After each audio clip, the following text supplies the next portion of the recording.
Hello.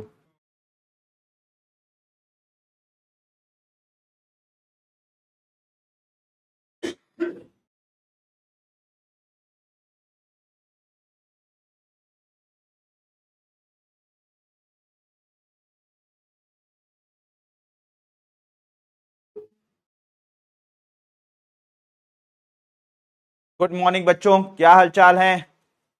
Very good morning. Good morning.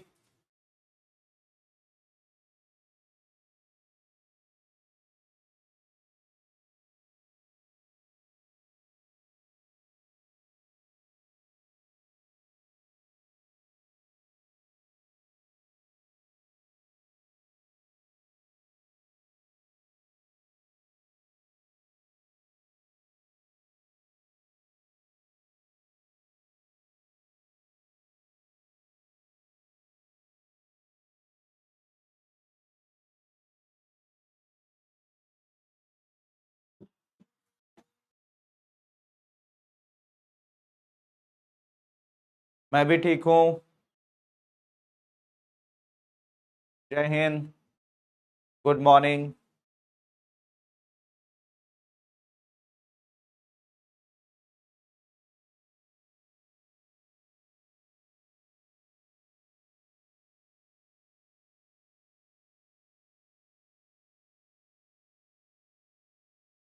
Good morning Abhinav Kumar Pandey. मैं ठीक हूँ बच्चे। रोहित भाई।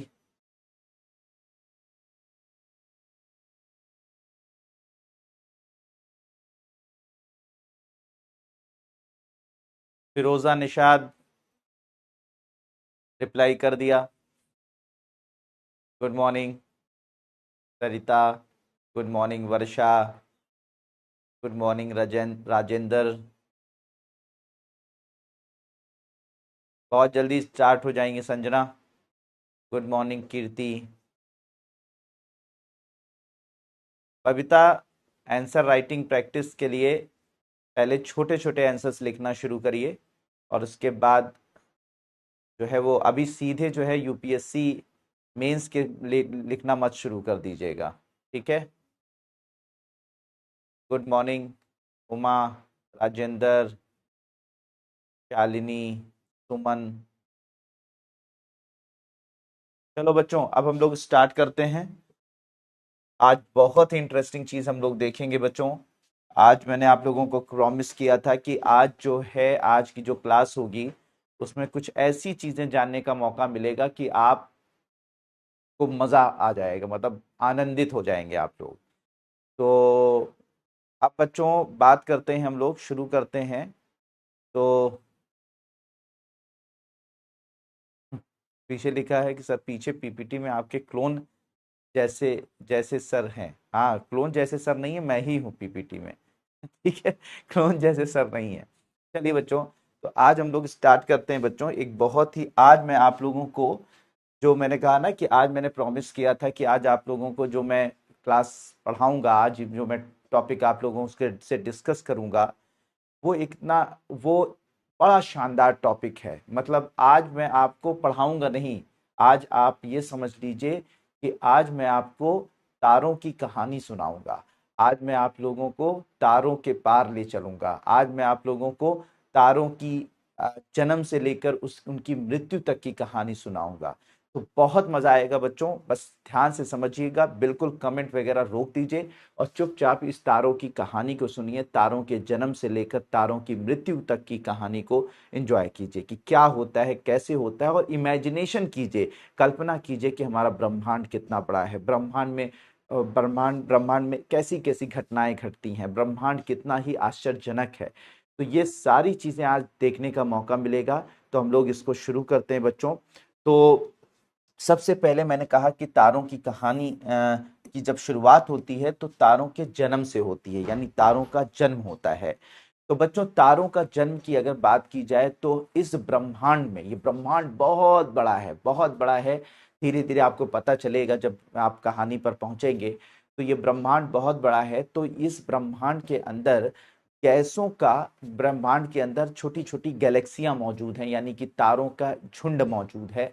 और ये जो ब्रह्मांड के अंदर गैस और धूल के बादल पाए जाते हैं। सुनिएगा, बहुत अच्छी तरीके से समझिएगा बच्चों, कि गैस और धूल के बादल पाए जाते हैं ब्रह्मांड में। और ये जो गैस और धूल के बादल पाए जाते हैं, इसे हम लोग बोलते हैं नेब्यूला।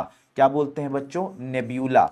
तो नेब्यूला क्या होता है बच्चों? नेब्यूला गैस और धूल के बादल हमारे ब्रह्मांड में पाए जाते हैं, और बहुत जगह पाए जाते हैं, एक जगह नहीं, बहुत सारी जगहों पर ऐसे गैस और धूल के बादल पाए जाते हैं, जिसे हम लोग नेब्यूला के नाम से जानते हैं। ये जो नेब्यूला होते हैं बच्चों, इनके अंदर जो गैस पाई जाती है वो होती है हाइड्रोजन गैस। और ये जो हाइड्रोजन गैस होती है, हाइड्रोजन गैस आपस में जुड़ती रहती है और लगातार हीलियम में बदलती रहती है। और जब ये हीलियम में बदलती है तो इससे ऊर्जा निकलती है, ठीक है। और इस प्रक्रिया को हम लोग नाम देते हैं नाभिकीय संलयन की प्रक्रिया।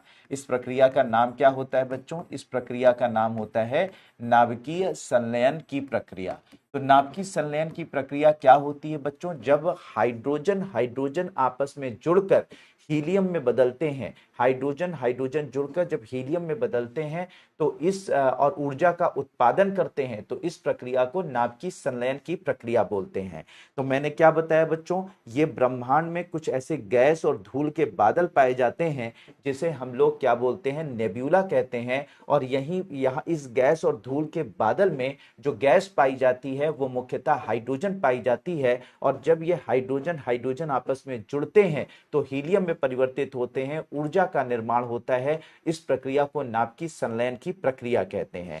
जब ये गैस और धूल के बादल में एक पर्टिकुलर जगह पर बहुत ज्यादा होना शुरू हो जाती है, ये नाभिकीय संलयन की प्रक्रिया, हाइड्रोजन मिलकर हीलियम में बदलना शुरू कर देते हैं, तो ये गैस का ये बादल जो है वो इससे अलग हो जाता है, नेब्यूला से अलग हो जाता है, और जन्म होता है एक छोटे तारे का। तो एक छोटा तारा कहां से जन्म लेता है बच्चों? एक छोटा तारा जन्म लेता है नेब्यूला से, ठीक है। तो तारों की जो जन्म स्थली होती है वो नेब्यूला कहलाती है। तो याद रखिएगा बच्चों, नेब्यूला क्या होते हैं? फिर से मैं बता दूं, नेब्यूला ये गैस और धूल के बादल होते हैं जो ब्रह्मांड में पाए जाते हैं, जहां पर मेन जो गैस होती है हाइड्रोजन होती है, और यह हाइड्रोजन जब आपस में मिलकर हीलियम में बदलना शुरू करती है और ऊर्जा का निर्माण होना शुरू होता है, तो इस प्रक्रिया को नाभिकीय संलयन की प्रक्रिया बोलते हैं। और इसी नेब्यूला से गैस और धूल का एक कह सकते हैं भाग जो है वो अलग हो जाता है, और जन्म होता है छोटे तारे का।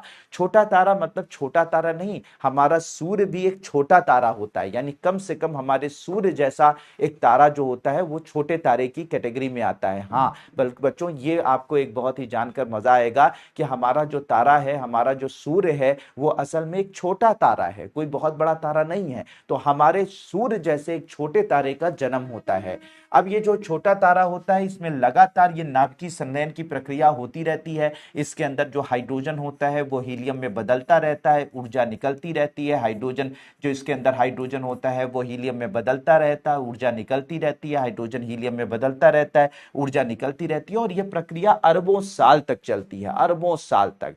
और इसके बाद क्या होता है? इसका हाइड्रोजन धीरे धीरे समाप्त हो जाता है। हाइड्रोजन क्या होता है? धीरे धीरे वक्त के साथ समाप्त हो जाता है। और जब यह हाइड्रोजन हीलियम में बदलते हुए धीरे धीरे समाप्त हो जाता है, तो यही छोटा तारा बच्चों एक बड़ा रूप ले लेता है, और इस तारे को लाल दानव तारा कहते हैं। क्या बोलते हैं? लाल दानव तारे के नाम से इसे जाना जाता है।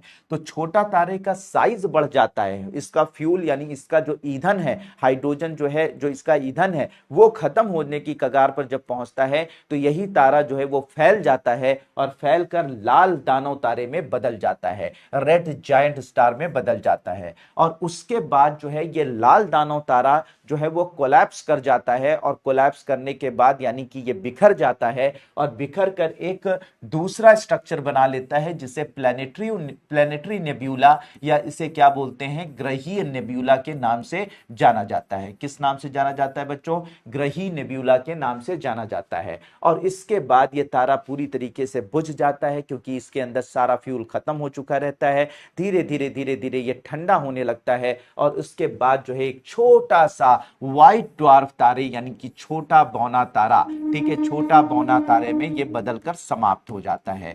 ठीक है, छोटा बौना तारे के रूप में तारे के रूप में परिवर्तित होकर समाप्त हो जाता है। मतलब ये है बच्चों, इंटरेस्टिंग बात ये है कि हमारे सूर्य का, जिस सूर्य के जो हमारा तारा है, जिसके चारों तरफ हमारी पृथ्वी चक्कर लगाती है, उसका अंत कुछ इस तरीके से होगा। सबसे पहले जन्म होगा उसका, इसका जन्म हुआ है नेब्यूला से। यही नेब्यूला से जन्म होकर अब ये जीवन जी रहा है। इसके अंदर का जो हाइड्रोजन है वो हीलियम में बदल रहा है, हाइड्रोजन हीलियम में बदल रहा है, और लगभग लगभग जो है वो अपनी जो है अर्ध आयु के करीब पहुंच रहा है। कुछ अरब सालों के बाद ये रेड जायंट स्टार में बदल जाएगा, और रेड जायंट स्टार में बदलने के बाद ये ग्रही नेब्यूला में बदल जाएगा, और ये ग्रही नेब्यूला जो है वो कोलैप्स करके ठंडा होकर जो है इसकी मृत्यु जो है वो छोटे बौने तारे के रूप में हो जाएगी। तो ये हमारे सूर्य जैसे छोटे तारे की कहानी थी, यानी इसका शुरुआत, यानी इसका जो जन्म होता है और इसका अंत कुछ इस तरीके से होगा।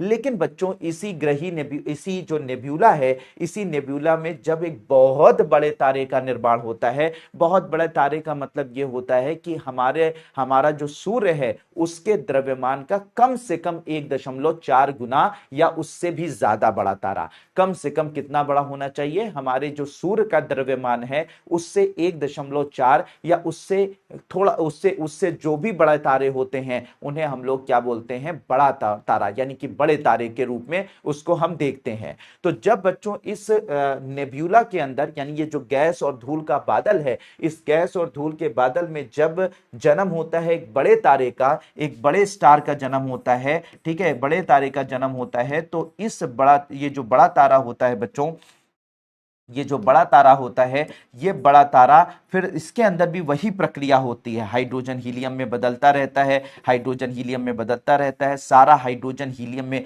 कन्वर्ट होता रहता है, हाइड्रोजन हीलियम में बदलता रहता है, हाइड्रोजन हीलियम में बदलता रहता है। और ये जो हीलियम होता है बच्चों, ठीक है, हीलियम जो होता है मतलब हाइड्रोजन सबसे हल्का तत्व है, और इसके बाद हीलियम है, ठीक है, हीलियम है, और फिर ये हीलियम बच्चों और भारी तत्वों में बदलता रहता है, और भी भारी तत्वों में बदलता रहता है। जैसा मैंने आप लोगों को उस दिन बताया था कि कैल्शियम है, आयरन है, सोना है, चांदी है, ठीक है, ये सारे तत्व जो होते हैं वो फाइनली बदलते हैं। तो हाइड्रोजन हीलियम में बदलता है, हीलियम भारी तत्वों में बदलता रहता है। तो करोड़ों सालों तक ये भी जलता है, इसके अंदर हाइड्रोजन हीलियम में बदलता रहता है, और इसके बाद जब इसका सारा फ्यूल खत्म होने की कगार पर पहुंच जाता है, सारा ईंधन खत्म होने की कगार पर पहुंच जाता है, तो ये जो तारा होता है ये भी फैलता है और एक बड़ा तारे का रूप ले लेता है, एक बड़े तारे का रूप ले लेता है, और इसे हम लोग लाल महादानव तारा कहते हैं। क्या बोलते हैं बच्चों? लाल महादानव तारा के रूप में इसे जाना जाता है। किस रूप में जाना जाता है? लाल महादानव तारे के रूप में इसे जाना जाता है।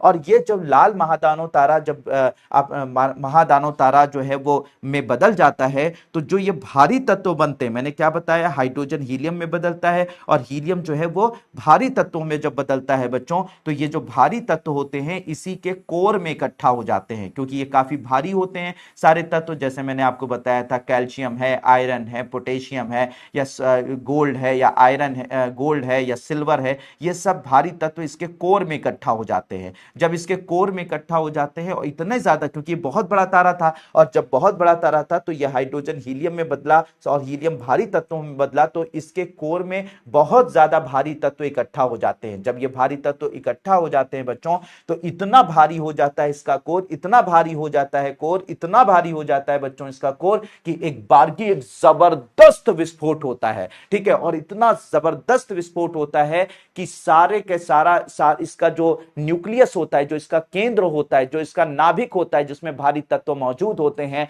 वो जो है पूरे ब्रह्मांड में, पूरे गैलेक्सी में वो बिखर जाता है, और सारे के सारे भारी तत्व, सारे के सारे मटेरियल, तारों का जो अवशेष है वो पूरे ब्रह्मांड में फैल जाता है। और इस विस्फोट को हम हम लोग क्या बोलते हैं बच्चों, इस विस्फोट को सुपरनोवा विस्फोट के नाम से जानते हैं। किस विस्फोट के नाम से जानते हैं बच्चों? सुपरनोवा विस्फोट के नाम से जानते हैं। तो यह सुपरनोवा विस्फोट क्या होता है? जब एक बड़े तारे की मृत्यु होती है, जब बड़ा तारा मृत्यु की कगार पर पहुंचता है और उसमें एक जबरदस्त विस्फोट के साथ उसका जो न्यूक्लियस होता है, जो उसका केंद्रक होता है, जो उसका नाभिक होता है, कोलैप्स कर जाता है। तो इसे हम लोग कोलैप्स कर जाता है और पूरे ब्रह्मांड में बिखर जाता है, तो इसे ही हम लोग सुपरनोवा विस्फोट के नाम से जानते हैं। जब सुपरनोवा विस्फोट होता है बच्चों, तो यहीं पर मैंने जैसे बताया कि भारी तत्व बनते हैं, भारी तत्व बनते हैं, इसमें सोना भी बनता है, चांदी भी बनता है। तो मेरे प्यारे बच्चों, इस वक्त खास करके लड़कियां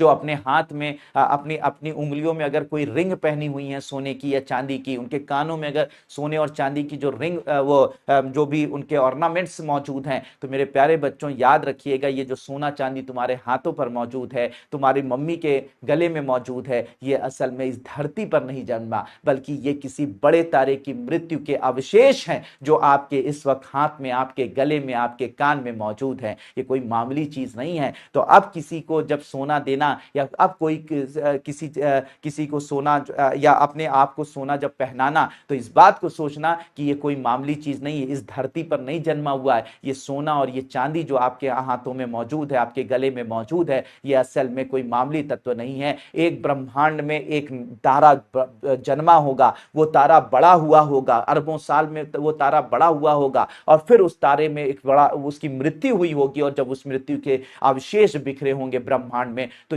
ये जो अवशेष हैं बिखर कर उस वक्त, उस जमाने में, उस वक्त आज से करोड़ों साल पहले पृथ्वी बन रही होगी, तो किसी सुपरनोवा विस्फोट से निकले हुए ये तत्व जो है वो पृथ्वी के अंदर आकर समा गए होंगे, और ये पृथ्वी के अंदर समाने के बाद आज वो मौजूद हैं, और उसी को हम लोग क्या करते हैं, उसका खनन करके, उसको एक्सकेवेट करके हम उसे बाहर निकाल कर आज अपने हाथों में, अपने गले में पहनते हैं। तो ये कोई मामूली चीज नहीं है। अब आप लड़के पूछेंगे, लड़के कहेंगे कि अरे सर, तो हम लोगों के लिए क्या इंपॉर्टेंट है? बेटा, आप लोगों के लिए इंपॉर्टेंट है, वो पहनती हैं, तुम पहनवाते हो, ठीक है, तुम गिफ्ट करते हो। तो अब किसी को गिफ्ट करना सोना चांदी, तो ये बता के करना कि जैसे सलीम सर ने बताया था कि ब्रह्मांड में ये कोई मामूली चीज नहीं है, बल्कि किसी बड़े तारे की मृत्यु के बाद उसके बचे हुए अवशेष है। तो जब इस पूरी कहानी को बताकर उनको उसको किसी को प्रेजेंट करोगे सोना और चांदी, तो उसकी जो कीमत होगी वो हजारों लाखों गुना बढ़ जाएगी, अगर वो पढ़ी लिखी रही तो, अगर उसको सारी चीज तुम सही से समझा सके तो बच्चों ये मामूली चीज नहीं है। ये जो आपके हाथों में है इस वक्त, आपके गले में जो है,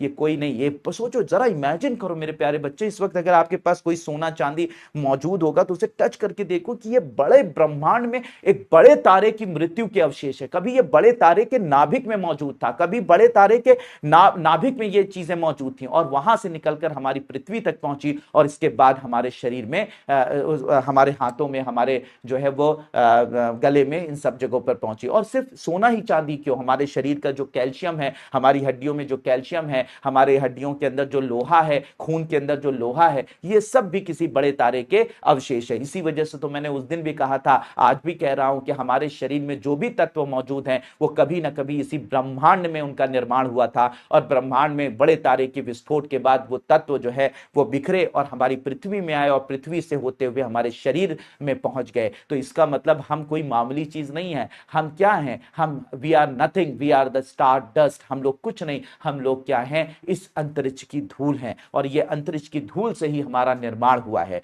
तो ओवरऑल बच्चों, यहाँ पर जो है जब इस रेड सुपरनोवा विस्फोट होता है और इसके जो भारी तत्व होते हैं वो ब्रह्मांड में बिखर जाते हैं, लेकिन इस तारे के छोटे छोटे अवशेष बच जाते हैं, इस तारे के छोटे छोटे अवशेष बच जाते हैं। और ये जो छोटे छोटे तारे बचते हैं, मतलब ये बहुत बड़ा तारा होता है, और जब बहुत बड़ा तारा विस्फोट होता है, यानी सुपरनोवा विस्फोट होता है, तो इससे निकल कर जो मतलब जो तत्व वगैरह होते हैं तो पूरे ब्रह्मांड में बिखर जाते हैं। लेकिन इसके बाद भी छोटे छोटे तारों का निर्माण होता है, और ये जो छोटे छोटे तारे होते हैं, ठीक है, ये जो छोटे छोटे तारे होते हैं बच्चों, ये छोटे छोटे तारे जो है वो साइज में बहुत छोटे होते हैं, लेकिन बच्चों इसके अंदर ग्रेविटी बहुत ज्यादा होती है, गुरुत्वाकर्षण बहुत ज्यादा होता है। तो याद रखिएगा बच्चों, जब सुपरनोवा विस्फोट होता है, तो सुपरनोवा विस्फोट के बाद इसका जो नाभिक होता है वो तो बिखर जाता है, उसमें भारी तत्व बिखर जाते हैं, वो तो होता ही है। इसके अलावा छोटे छोटे तारों का निर्माण होता है, जिनका साइज बहुत छोटा होता है, बहुत छोटा साइज, यानी कि 20 किलोमीटर इसका जो डायामीटर होता है वो 20-22 किलोमीटर से ज्यादा नहीं होता, यानी कि कंपैरेटिवली जो है वो बहुत छोटा तारा होता है, लेकिन इसकी ग्रेविटी, इसका गुरुत्वाकर्षण बहुत ज्यादा होता है। और इस स्टार को हम लोग बोलते हैं बच्चों न्यूट्रॉन स्टार। क्या बोलते हैं बच्चों? न्यूट्रॉन तारा के नाम से जाना जाता है। तो न्यूट्रॉन तारे क्या होते हैं बच्चों? सुपरनोवा विस्फोट के बाद, एक बड़े तारे की मृत्यु के बाद, सुपरनोवा विस्फोट के बाद छोटे छोटे तारों का निर्माण होता है, जिनका साइज बहुत छोटा होता है लेकिन उनका गुरुत्वाकर्षण बहुत ज्यादा होता है, वो बहुत ज्यादा भारी होते हैं, और ऐसे तारों को न्यूट्रॉन तारा कहा जाता है। तो मेरे प्यारे प्यारे बच्चों, इतना ज्यादा ये जो तारे होते हैं इनका साइज कम होता है, मास ज्यादा होता है, यानी कि इनका एरिया कम होता है, मास ज्यादा हो, इसकी वजह से इनकी डेंसिटी बहुत ज्यादा होती है, इनका घनत्व तो बहुत ज्यादा होता है, ये बहुत ज्यादा भारी होते हैं। इतने भारी होते हैं बच्चों, इतने भारी होते हैं न्यूट्रॉन तारे, न्यूट्रॉन तारे इतने भारी होते हैं, इतने भारी होते हैं कि अब अगर मैं तुमको बताऊंगा तो तुम्हारे पैरों तले जमीन खिसक जाएगी। कि अगर न्यूट्रॉन तारे को एक चम्मच न्यूट्रॉन तारा ले लीजिए, एक चम्मच न्यूट्रॉन तारा, मतलब कि जो आपके घर में टेबल स्पून होगा ना, जो आपके घर में चम्मच से चीनी डालते हो, उतना, सिर्फ एक चम्मच के बराबर न्यूट्रॉन तारा। अब ये मत कहिएगा कैसे ले लेंगे बेटा, मैं एक इमेजिनेशन की बात कर रहा हूं, सिर्फ आपको इमेजिन करवाने की बात कर रहा हूं, ठीक है। तो वहां पर क्या मामला क्या होता है कि अगर तुम एक चम्मच तारे को ले लो, मतलब सिर्फ उतना साइज, मतलब सिर्फ मैं आपको इमेजिन करवाने की बात कर रहा हूं कि जितना एक चम्मच में आता है चीनी आती है, बस उतना अगर तुमसे हो सके तो तुम अगर न्यूट्रॉन तारे को ले लो, उतना न्यूट्रॉन तारा ले लो, यानी इतना न्यूट्रॉन तारा ले लो, और पृथ्वी के नॉर्थ पोल पर, यानी कि नॉर्थ पोल पर, यहां पर, ठीक है, यहां पर नॉर्थ पोल पर अगर इस तारे को डाल दो, सिर्फ एक चम्मच न्यूट्रॉन तारा, तो न्यूट्रॉन तारा इतना भारी होता है बेटा, इतना भारी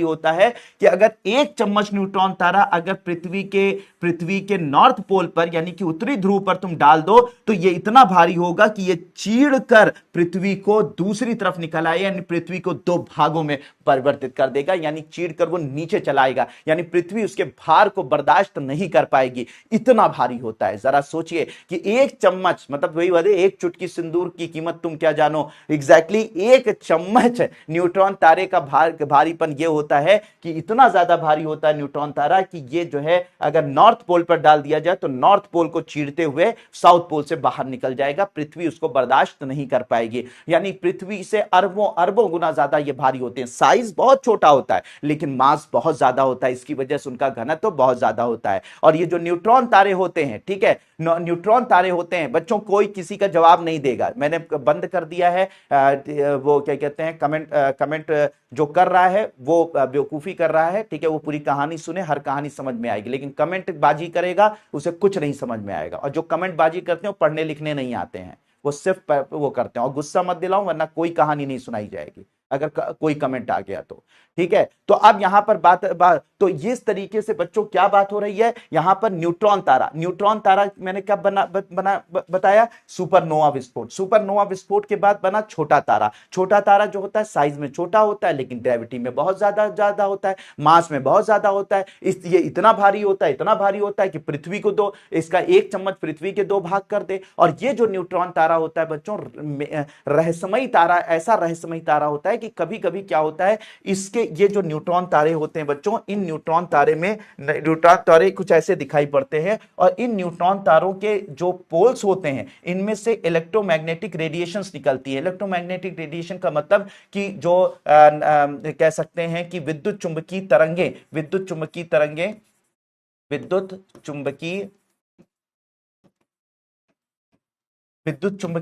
निकलती हैं, और ये जो विद्युत चुंबकीय तरंगे होते हैं जिसे इलेक्ट्रोमैग्नेटिक रेडिएशन बोलते हैं, इलेक्ट्रोमैग्नेटिक रेडिएशन, तो ये लगातार इलेक्ट्रोमैग्नेटिक रेडिएशंस निकालते रहते हैं, ठीक है, रेडिएशंस निकालते हैं। इलेक्ट्रोमैग्नेटिक रेडिएशन का मतलब क्या होता है, गामा किरणें, सुना होगा आप लोगों ने, गामा किरणें एक तरीके की इलेक्ट्रोमैग्नेटिक रेडिएशन है, एक्स किरणें इलेक्ट्रोमैग्नेटिक रेडिएशंस हैं, अल्ट्रावायलेट किरणें इलेक्ट्रोमैग्नेटिक रेडिएशन है, जो हम लोग इस वक्त जिनसे प्रकाश तरंगे होती हैं, प्रकाश की किरणें होती हैं, ठीक है, जिससे हम चीजों को देख पाते हैं, ये भी विद्युत चुंबकीय तरंगे होती हैं। इसका अलावा इंफ्रारेड तरंगे, ठीक है, IR इंफ्रारेड तरंगे, ये भी विद्युत चुंबकीय तरंगे होती हैं। और इसके अलावा जो है वो रेडियो तरंगे, ये भी विद्युत चुंबकीय तरंगे होती हैं। तो ये सब जो तरंगे होती हैं, गामा किरणें, एक्स किरणें, अल्ट्रावायलेट किरणें, प्रकाश तरंगे, इंफ्रारेड तरंगे, रेडियो तरंगे, ये सब विद्युत चुंबकीय तरंगे, इलेक्ट्रोमैग्नेटिक रेडिएशंस कहलाते हैं। तो जो ये न्यूट्रॉन तारे होते हैं, इनके नाभिक से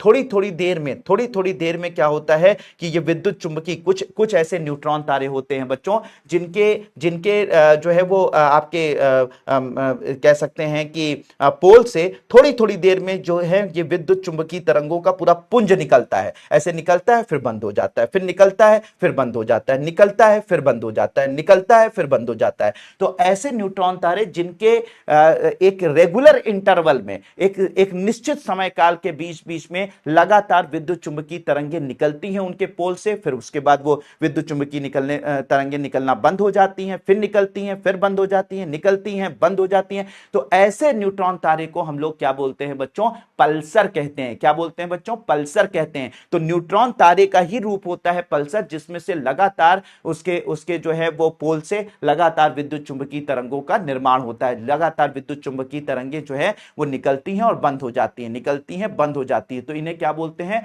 पल्सर कहते हैं। इसके अलावा बहुत सारे न्यूट्रॉन तारे होते हैं, उनके अंदर बहुत ज्यादा मैग्नेटिक फील्ड होती है, बहुत ज्यादा जो है वो विद्युत चुंबकीय एक तरीके से मैग्नेटिक फील्ड होती है, यानी कि एक चुंबकीय क्षेत्र होता है। तो कुछ ऐसे भी न्यूट्रॉन तारे होते हैं जिनका बहुत ज्यादा मैग्नेटिक फील्ड होता है, बहुत ज्यादा चुंबकीय क्षेत्र होता है, बहुत ज्यादा चुंबकीय क्षेत्र होता है। तो ऐसे न्यूट्रॉन तारों को मैग्नेटार कहते हैं। क्या बोलते हैं? मैग्नेटार कहते हैं। तो बच्चों, न्यूट्रॉन तारे मैंने आपको बताया कब बनते हैं? जब एक बड़े तारे की मृत्यु होती है और वो सुपरनोवा विस्फोट होता है, और उस सुपरनोवा विस्फोट के बाद बड़े तारों का निर्माण उसके बड़े तारे के मृत्यु के बाद जो है सुपरनोवा विस्फोट होता है, और सुपरनोवा विस्फोट से बनते हैं न्यूट्रॉन तारे। न्यूट्रॉन तारे मैंने दो प्रकार के बताए। एक होते हैं जो लगातार कुछ कुछ देर में विद्युत चुंबकीय तरंगों को निकालते हैं, फिर बंद हो जाती हैं विद्युत चुंबकीय तरंगें निकलना, फिर निकलती हैं, फिर बंद हो जाती हैं।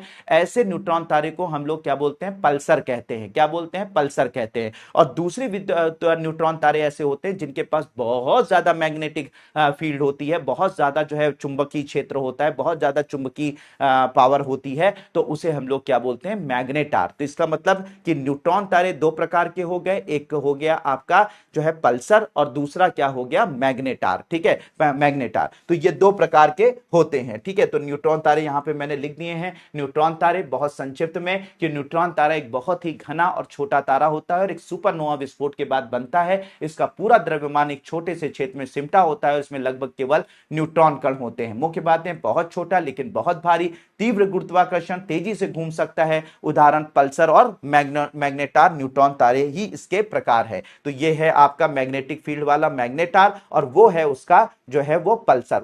उसमें से लगातार विद्युत चुंबकीय तरंगे निकलती रहती हैं थोड़ी थोड़ी देर में, उसे हम लोग पल्सर कहते हैं। और बहुत ज्यादा मैग्नेटिक पावर वाला जो है एक न्यूट्रॉन तारा होता है, जिसे हम लोग क्या बोलते हैं? मैग्नेटार बोलते हैं। तो इसका भी मैंने यहां पर बता दिया है, पल्सर क्या होता है। ये सब चीजें तुम्हारे जो है वो न्यूज़पेपर और तुम्हारी चीजों में होती हैं, लेकिन समझ से बाहर होती हैं। लेकिन मुझे लगता है यहां पर बैठा हर बच्चा इस कहानी को जो सुन रहा है, ठीक है, वो इन सब के बारे में इस चीजों को समझ रहा होगा, इंजॉय कर रहा होगा। तो यहां पर पल्सर है, यहां पर मैग्नेटार है। तो ये सारी चीजें अभी मैं आपको लिखने का मौका दूंगा, लिख लीजिएगा, लेकिन पहले इन सब बातों को समझ लीजिए। तो एक बड़ा तारा जन्म लिया बच्चों, बड़ा तारा जन्म लिया। बड़ा तारा से फिर जब इसका फ्यूल खत्म हो जाता है तो लाल महादानव तारे में बदलता है। लाल महादानव तारे में के बीच में जो है बहुत ज्यादा इसके कोर के अंदर बहुत भारी तत्व बन जाते हैं, और एक जबरदस्त विस्फोट होता है जिसे सुपरनोवा विस्फोट बोलते हैं। और इसके बाद इसमें से निकलते हैं बहुत सारे भारी तत्व जो पूरे ब्रह्मांड में बिखर जाते हैं,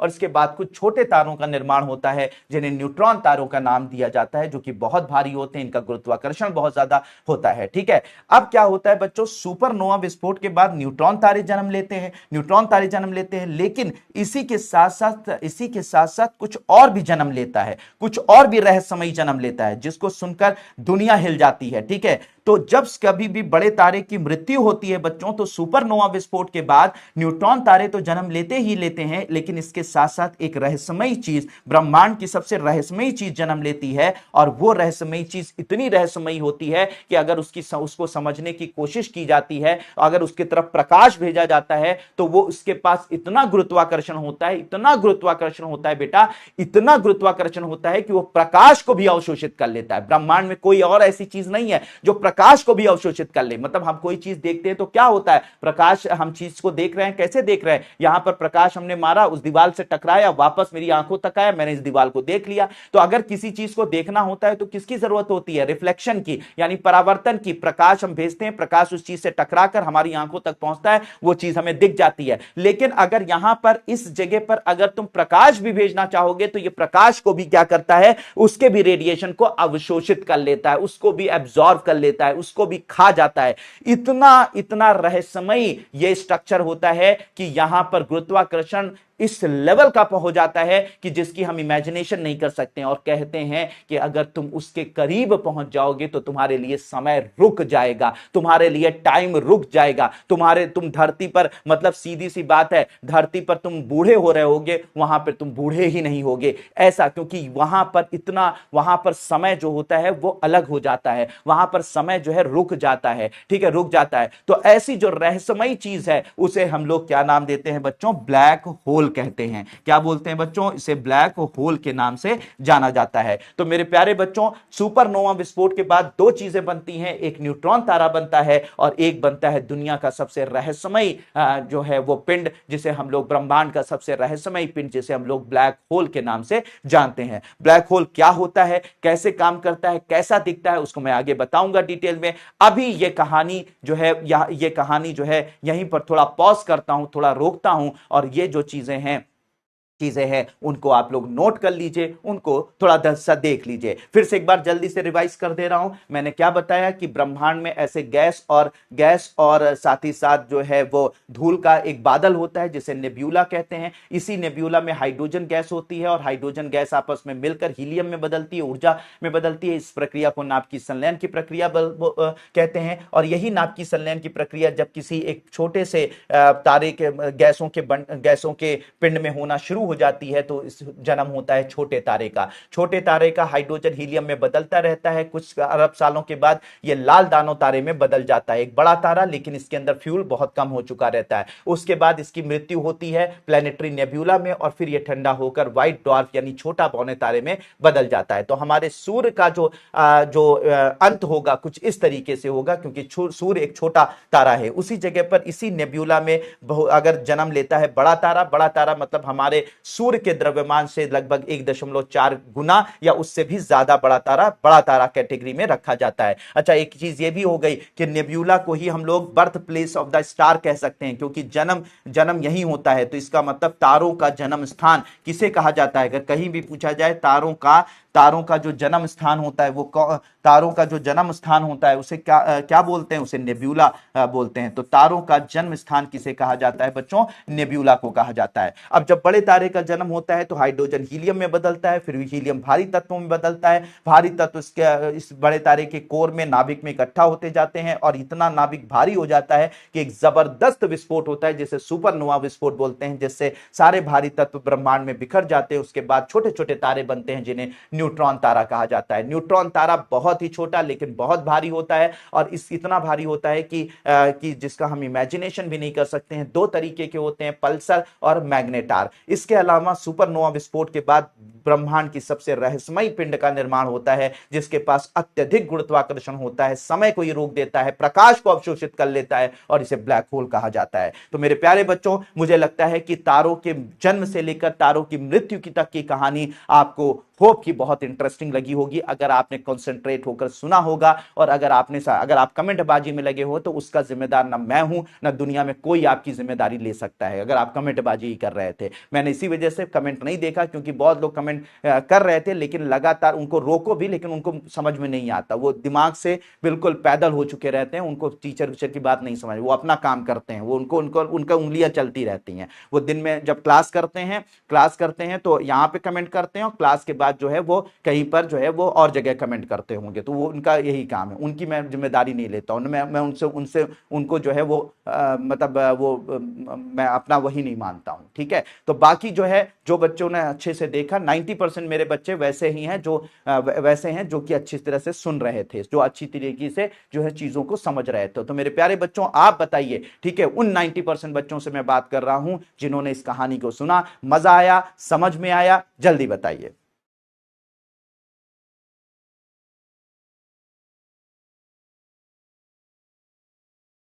हाँ, तो पहले थोड़ा सा दिव्या पांडे चुप हो जाती तो तुम्हें समझ में आ जाता। जब मैंने कहा कि थोड़ा रुक जाओ, सब कुछ समझ में आएगा, लेकिन समझ में तो आना नहीं रहता, कमेंटबाजी करने में मजा ही आ जाता है, तो क्या करोगी तुम। ठीक है,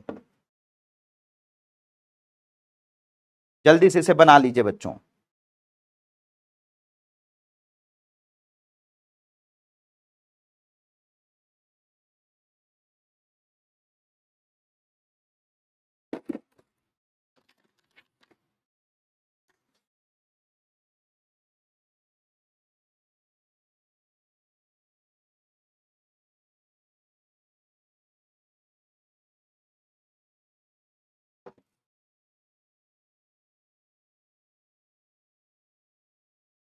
बहुत बढ़िया, बहुत शानदार, बहुत जबरदस्त।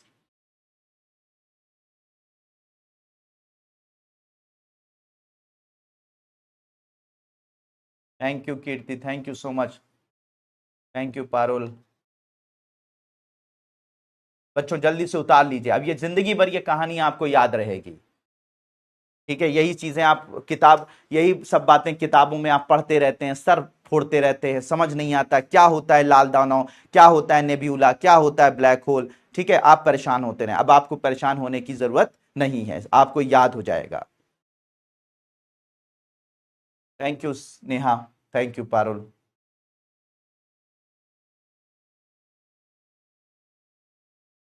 बहुत बढ़िया, बहुत शानदार, नोट कर लीजिए, इसको पूरा बना लीजिए, और जो जो चीजें मैं नोट करने के लिए करूं, नोट कर लीजिए।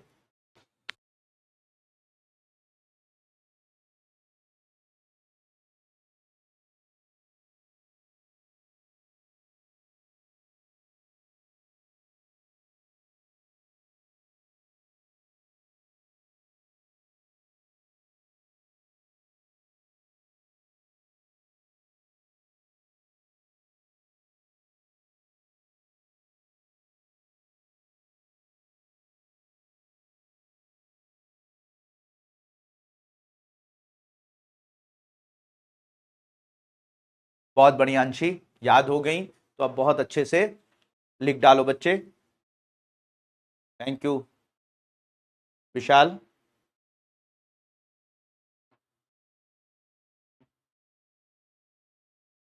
कोई बात नहीं मानसी, जब जहां पर हिंदी ना समझ में आए तो वहां इंग्लिश वाला क्वेश्चन देख लिया करो।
बिल्कुल अपने लैंग्वेज में ही लिखनी चाहिए अमित कुमार, किसी दूसरे की या किताबी लैंग्वेज नहीं लिखनी चाहिए।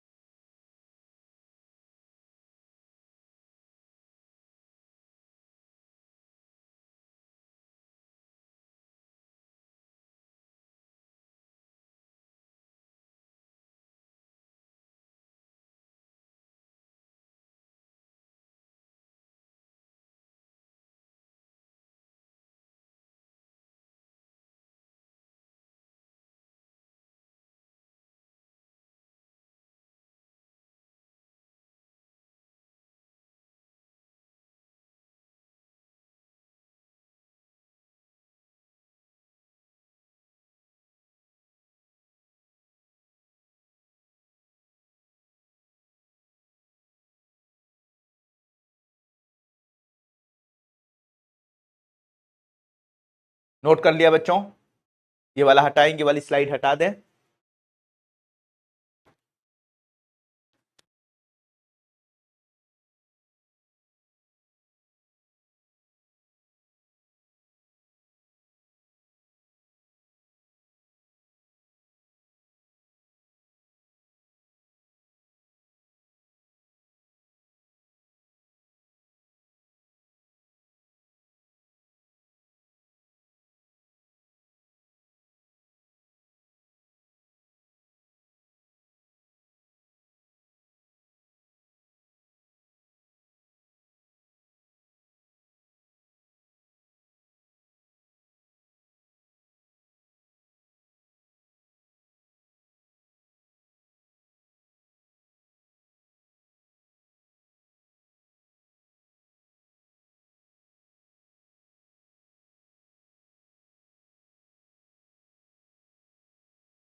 कौशलेश यादव, थोड़ा सा सब्र करो, तब बताऊंगा।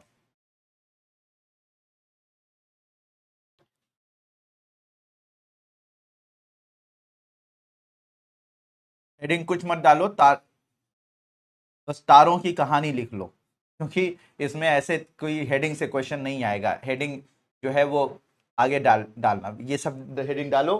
न्यूट्रॉन तारे, पल्सर, ये सब डालो।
मुझे लगता है ये भी आपने नोट कर लिया होगा।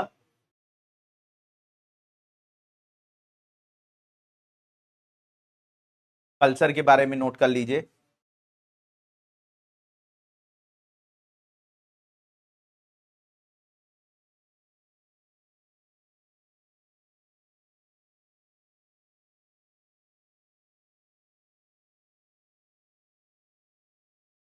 नोट कर, इसे नोट कर लीजिए।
नोट हो गया?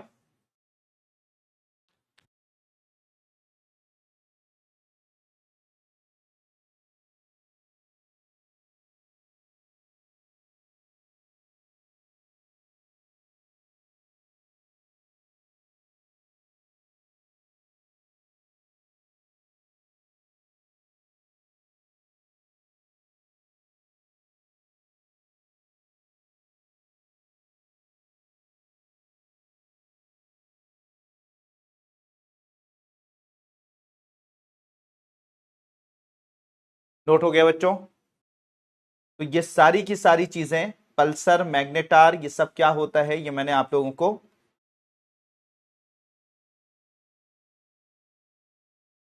बता दिया। नोट कर लिया?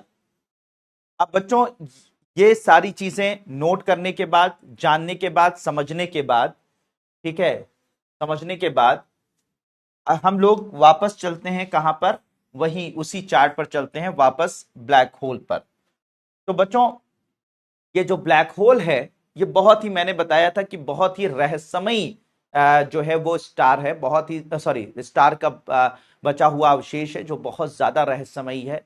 ठीक है, और ये रहस्यमयी इतना है, इतना ज्यादा इसके पास गुरुत्वाकर्षण होता है कि ये तारों, ये जो है वो लाइट को भी अवशोषित करने का काम करता है, मतलब लाइट को भी अवशोषित कर लेता है, इतना ज्यादा जो है इसके पास ग्रेविटी है, इसके पास गुरुत्वाकर्षण है। तो ये जो ब्लैक होल होता है बच्चों, ब्लैक होल कुछ, अगर हम इसको ध्यान से देखें तो ब्लैक होल कुछ इस तरीके से दिखाई पड़ता है। ठीक है, ये ब्लैक होल कुछ इस तरह से दिखाई पड़ता है, ऐसा इमेजिनेशन किया गया था, लेकिन आज तक इस ब्लैक होल को देखा नहीं गया था, सिर्फ इमेजिनेशन किया गया था कि ऐसा कोई ब्लैक होल कुछ इस तरीके से दिखता होगा। माना यह जाता है कि एग्जैक्टली यहां पर यह ब्लैक होल होता है, और यह ब्लैक होल जो होता है, ठीक है, ये बहुत ज्यादा हाई डेंसिटी और बहुत ज्यादा गुरुत्वाकर्षण वाला क्षेत्र होता है। और ये जब किसी भी चीज को अपनी तरफ अट्रैक्ट करता है, तो उसे अपनी तरफ इस तरह से अट्रैक्ट करता है बच्चों, इस तरह से अट्रैक्ट करता है कि वो जो है इसके चारों तरफ घूमते हुए, यानी कि वो प्लाज्मा में बदल जाता है, फोर्थ स्टेट ऑफ मैटर में बदल जाता है। यानी यह अपने गुरुत्वाकर्षण से जब किसी भी चीज को अपनी तरफ अट्रैक्ट करता है, चाहे वो तारे हों, चाहे वो ग्रह हों, चाहे वो कोई भी नक्षत्र हों, तो वो जो तारे होते हैं, ग्रह होते हैं, नक्षत्र होते हैं, वो सॉलिड, लिक्विड, गैस में नहीं, बल्कि एक फोर्थ स्टेट ऑफ मैटर में बदल जाते हैं, जिसे हम लोग प्लाज्मा कहते हैं। और वो प्लाज्मा जो है इसके चारों तरफ ऐसे घूमते हुए घूमते हुए घूमते हुए घूमते हुए इसके अंदर समा जाता है। तो ये जो ब्लैक होल होता है बच्चों, इसमें एक एरिया होता है जिसमें ये जो चारों तरफ आपको घूमता हुआ ये एक डिस्क नजर आ रही है, एक पूरी तरीके से एक लग रहा है तश्तरी नुमा शेप नजर आ रहा है, जिसमें जो ये प्लाज्मा का घूमता हुआ ये रूप नजर आ रहा है इस ब्लैक होल के चारों तरफ, इसे बोलते हैं एक्रीशन डिस्क कहा जाता है। क्या बोला जाता है इसे बच्चों? इसे एक्रीशन डिस्क के नाम से जाना जाता है। इसे क्या बोला जाता है? एक्रीशन डिस्क के नाम से, एक्रीशन डिस्क के नाम से इसे जाना जाता है। तो एक्रीशन डिस्क क्या होती है बच्चों? ब्लैक होल के चारों तरफ जो मैटर मौजूद होता है, प्लाज्मा स्टेट में मौजूद होता है, फोर्थ स्टेट ऑफ मैटर में मौजूद होता है, तो इसे हम लोग एक्रीशन डिस्क बोलते हैं। और एक बार कोई मैटर अगर एक इस बाउंड्री को, जो ये ब्लैक होल की ये बाउंड्री है बच्चों, अगर इस बाउंड्री को पार कर गया, तो इसके बाद जो है ये वापस नहीं जा पाता। यानी कोई भी चीज अगर इस बाउंड्री को पार कर गई, तो इसके बाद ये वापस नहीं जा पाती है, और इस बाउंड्री को हम लोग बोलते हैं इवेंट होराइजन कहा जाता है। क्या बोला जाता है? इवेंट होराइजन कहा जाता है। तो इवेंट होराइजन, यानी कि अगर हम लोग बात करें कि ब्लैक होल के कौन से पार्ट होते हैं, तो दो मुख्य भाग होते हैं। एक होता है एक्रीशन डिस्क, जिसमें सारा का सारा जो मैटर होता है वो प्लाज्मा में बदलकर इसके चारों तरफ घूमता रहता है ब्लैक होल के, इसे एक्रीशन डिस्क कहा जाता है।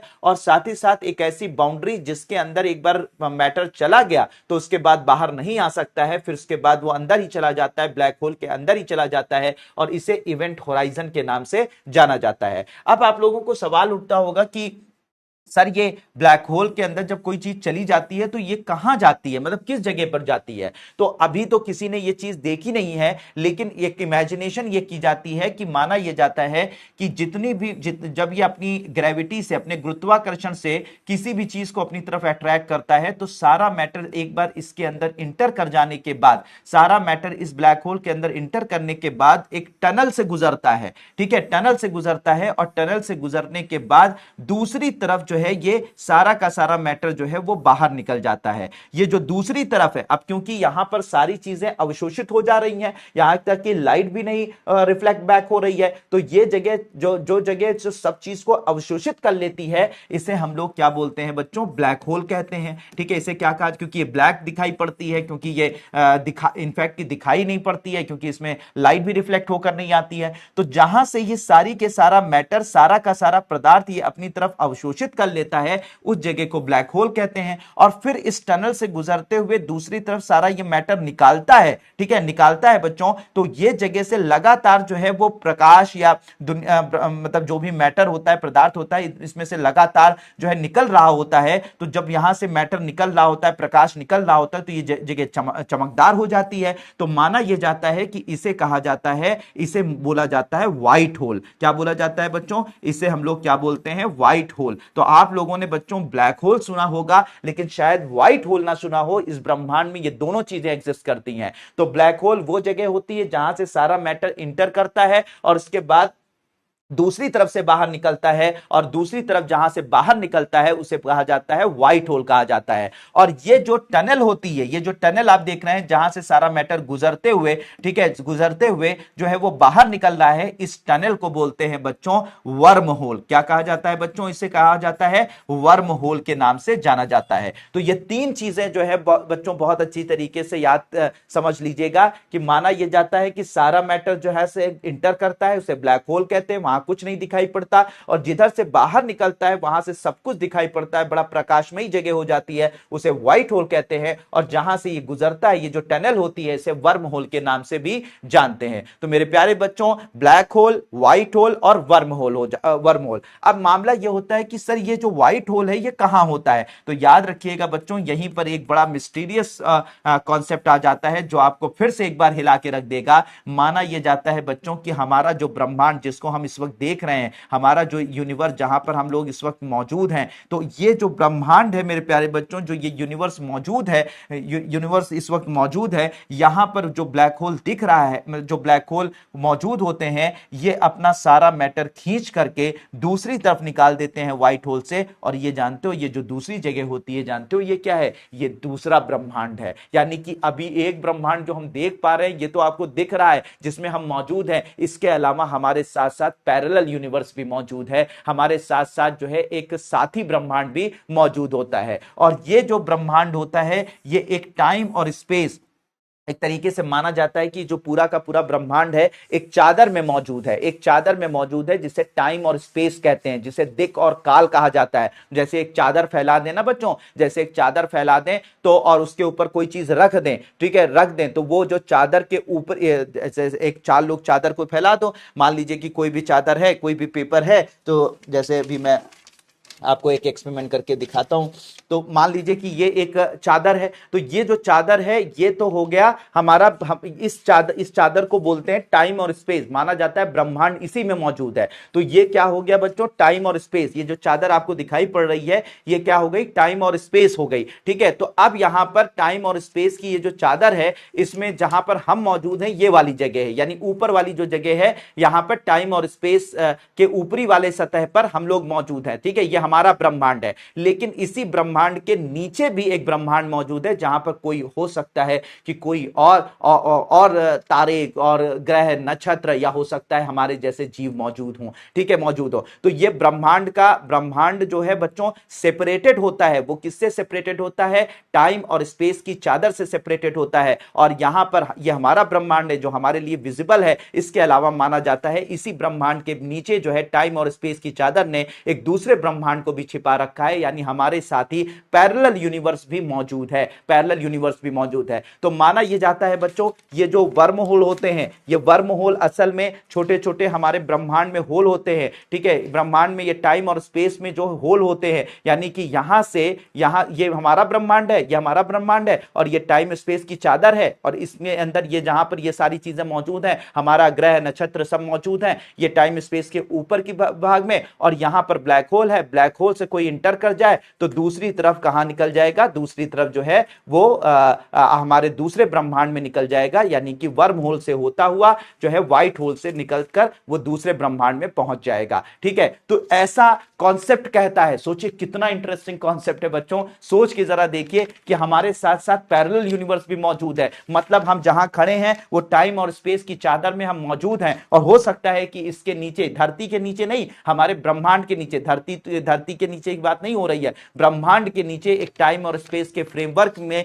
उसके नीचे एक दूसरा ब्रह्मांड भी मौजूद हो सकता है। ऐसा थ्योरेटिकली प्रूव किया गया, लेकिन किसी ने देखा नहीं है, तो उसको कोई वहां तक पहुंच ही नहीं सकता है, क्योंकि वहां तक जाना इम्पॉसिबल, लगभग अभी तो इम्पॉसिबल है, ठीक है। इम्पॉसिबल साइंस के लिए कुछ भी नहीं होता है, लेकिन अभी बहुत बहुत बहुत ज्यादा मुश्किल है, ठीक है।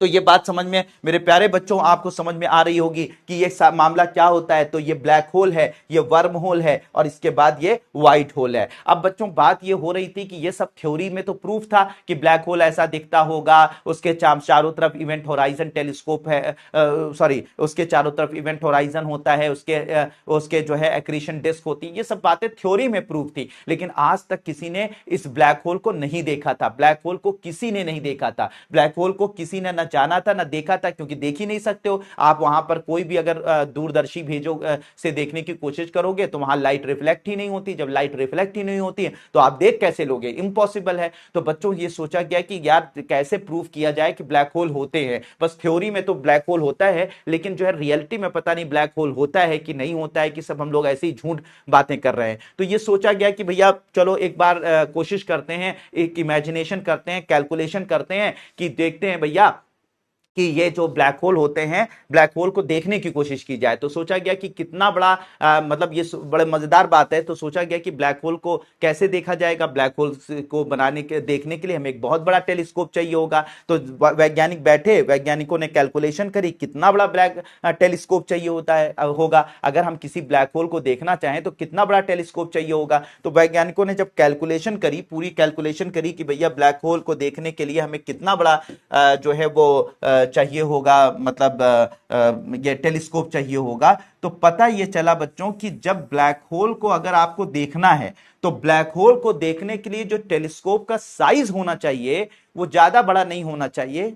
और सुन के आपके पैरों तले जमीन खिसक जाएगी कि बच्चों ब्लैक होल को अगर देखना है, वैज्ञानिकों ने कभी ब्लैक होल देखा नहीं था, सिर्फ ये सब थ्योरी में था। लेकिन जब ब्लैक होल को देखने की कोशिश करने के लिए वैज्ञानिक बैठे और कैलकुलेट किया कि अगर हमें ब्लैक होल को देखना है तो कितना बड़ा टेलीस्कोप चाहिए, तो उनको पता ये चला कि ब्लैक होल को देखने के लिए कम से कम पृथ्वी के बराबर टेलीस्कोप चाहिए। पृथ्वी के बराबर, यानी आप पृथ्वी के बराबर का टेलीस्कोप बनाओगे तब जाकर ब्लैक होल आपको दिखाई पड़ेगा। जरा सोचिए, पृथ्वी के बराबर, कितनी बड़ी पृथ्वी, तो पृथ्वी के बराबर का टेलीस्कोप तुम बनाओगे तब जाकर ब्लैक होल तुमको दिखाई कर सकता है। अब दिमाग खराब हो गया वैज्ञानिकों का कि ये कैसे होगा भैया, पृथ्वी के बराबर टेलीस्कोप हम कैसे बना सकते हैं, इतना बड़ा टेलीस्कोप तो बन ही नहीं सकता है, क्या किया जाए। तो फिर क्या किया गया बच्चों, एक वैज्ञानिकों ने एक दिमाग लगाया, बहुत खतरनाक दिमाग लगाया। उन्होंने एक इमेजिनेशन की, उन्होंने इमेजिनेशन करी कि एक ब्लैक होल था उसको इन्होंने मतलब ये इमेजिन किया गया था कि एक गैलेक्सी है, और इस गैलेक्सी के जो मध्य, हमेशा ये माना जाता है जो गैलेक्सी होती है, इन तारों का जो झुंड होता है उसे गैलेक्सी कहते हैं। तो गैलेक्सी के जो मध्य में, ठीक है, एक ब्लैक होल हो सकता है। और एक गैलेक्सी थी, उसका नाम था M87। उस गैलेक्सी का नाम क्या था बच्चों, उस गैलेक्सी का नाम था M87 गैलेक्सी, ठीक है। अब M87 गैलेक्सी के माना गया कि हर एक ये भी एक थ्योरी थी कि हर गैलेक्सी के मध्य में जो है एक ब्लैक होल होता है। इस बारे में सोचा गया कि भैया हर गैलेक्सी के मध्य में ब्लैक होल होता है। तो एक गैलेक्सी को टारगेट किया वैज्ञानिकों ने, और उस गैलेक्सी का नाम था M87 गैलेक्सी, ठीक है। और उसे टारगेट करके उसके बीच में फोकस सोचा गया, इसके बीच में अगर कोई ब्लैक होल होगा तो हम देखेंगे। देंगे। ठीक है, हमने टारगेट कर लिया, लेकिन वही समस्या थी कि उस ब्लैक होल को अगर तुम देखना चाहोगे तो कम से कम जो है वो पृथ्वी के बराबर का तुम्हें टेलीस्कोप चाहिए, तो कम से कम पृथ्वी के बराबर का टेलीस्कोप चाहिए। तो क्या किया जाए, तो वैज्ञानिकों ने क्या किया बच्चों, एक जुगाड़ निकाला, ऐसा जुगाड़ जो आपको हिला के रख देगा। वैज्ञानिकों ने कहा हम पृथ्वी के बराबर टेलीस्कोप तो नहीं बना सकते हैं, लेकिन एक जुगाड़ कर सकते हैं। पूछा गया क्या जुगाड़ करना है, उन्होंने कहा कि हम पृथ्वी की अलग अलग जगहों पर अलग अलग प्लेसेस पर खूब सारे जो है रेडियो टेलीस्कोप लगा देंगे, रेडियो टेलीस्कोप लगा देंगे, ऐसे लगा देंगे। तो मान लीजिए हम पूरी पृथ्वी के बराबर तो टेलीस्कोप नहीं बना सकते, लेकिन पृथ्वी के एक जगह यहां टेलीस्कोप लगा देंगे, यहां लगा देंगे, यहां लगा देंगे, यहां लगा देंगे, यहां लगा देंगे, यहां लगा देंगे। ठीक है, इस तरीके से बहुत सारे टेलीस्कोप लगा देंगे। ठीक है, अब क्या होगा कि इस ब्लैक होल की तरफ हम टारगेट कर देंगे, मतलब इसको फोकस कर देंगे।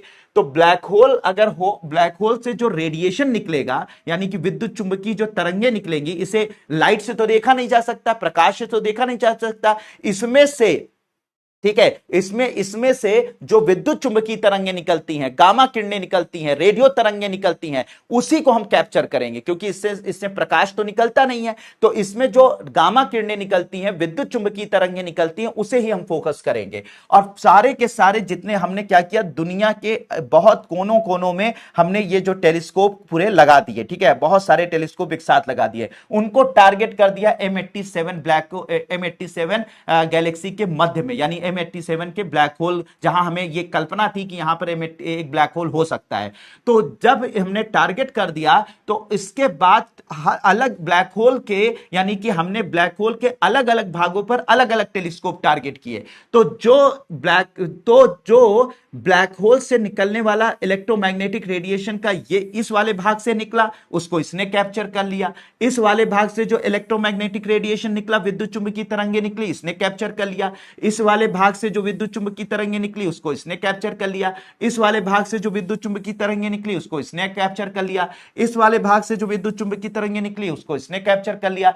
इस वाले भाग से जो विद्युत चुंबकीय तरंगें निकली, उसको इसने कैप्चर कर लिया। ठीक है, अब अलग अलग भागों के, यानी कि वो जो M87 ब्लैक होल जिसको हमने टारगेट किया था, उसके अलग अलग भागों से निकलने वाली विद्युत चुंबकीय तरंगों को अलग अलग टेलीस्कोप ने पकड़ा, और इसके बाद सारे के सारे जो डेटा होते हैं, जो सारे के सारे आंकड़े जो है टेलीस्कोप ने कैप्चर किए, उनको सुपर कंप्यूटर की मदद से एक साथ उठाकर एक साथ मर्ज कर दिया गया। जब एक साथ अलग अलग डेटा, यानी कि इस टेलीस्कोप का डेटा अलग भाग का था, इस टेलीस्कोप का डेटा अलग भाग से था, इस टेलीस्कोप का डेटा अलग भाग से था, और सारे के सारे डेटा को कैप्चर करके, ठीक है, कैप्चर करके सुपर कंप्यूटर की मदद से इसको मर्ज कर दिया गया। और फाइनली बच्चों, हमारी मानवता ने एक इतिहास रचा। जो चीज सिर्फ किताबों में मौजूद थी, जो सिर्फ थ्योरी में मौजूद थी, उसको प्रूव करके दिखा दिया। और धरती पर पहली बार इंसानियत ने, मानवता ने पहली बार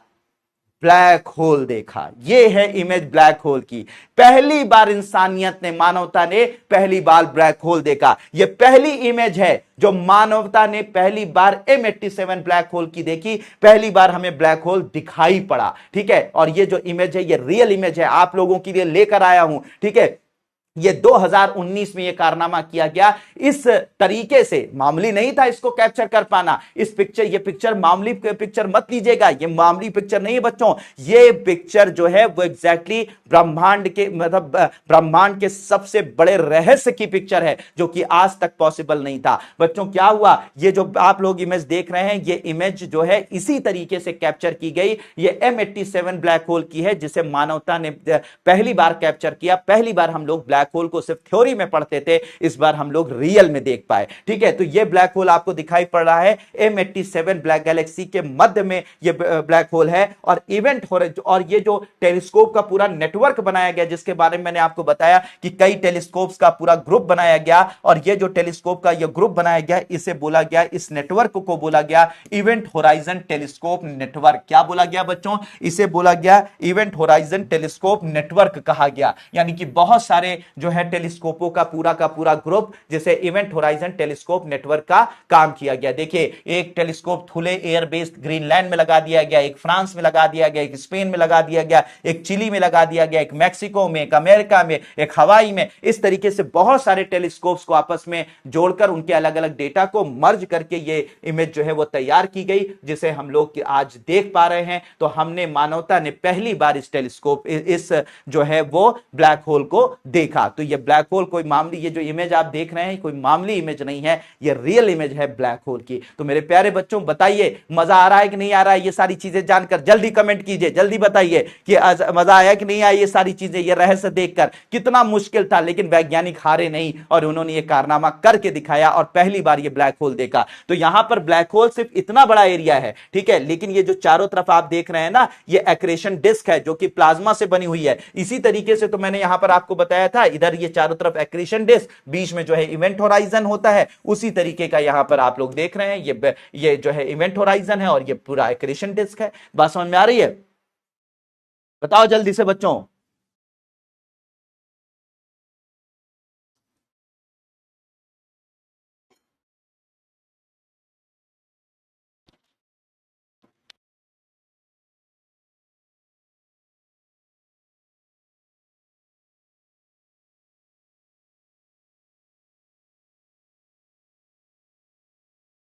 बहुत बढ़िया, बहुत बढ़िया।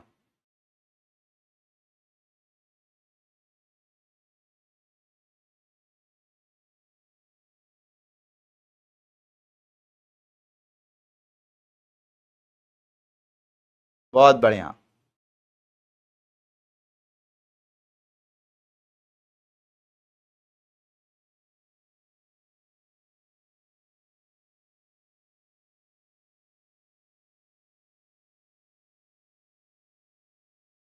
बहुत शानदार।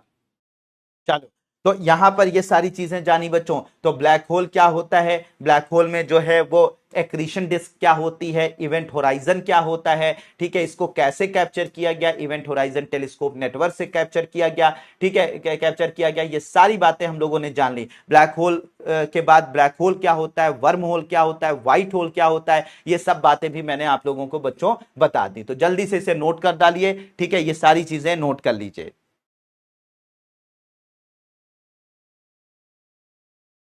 बहुत बढ़िया। जल्दी से आप बच्चों इसे नोट कर डालिए। ये सारी बातें जो मैंने बताई हैं उसको नोट्स में मैंने लिख दिया है, इसे नोट कर लीजिए। थैंक यू कोमल। बेटा, मेरी मेहनत तो अगर तुम लोगों के इतने काम आ रही है तो मैं सौभाग्यशाली हूं।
नोट कर लीजिए बच्चों।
नोट हो गया बच्चों?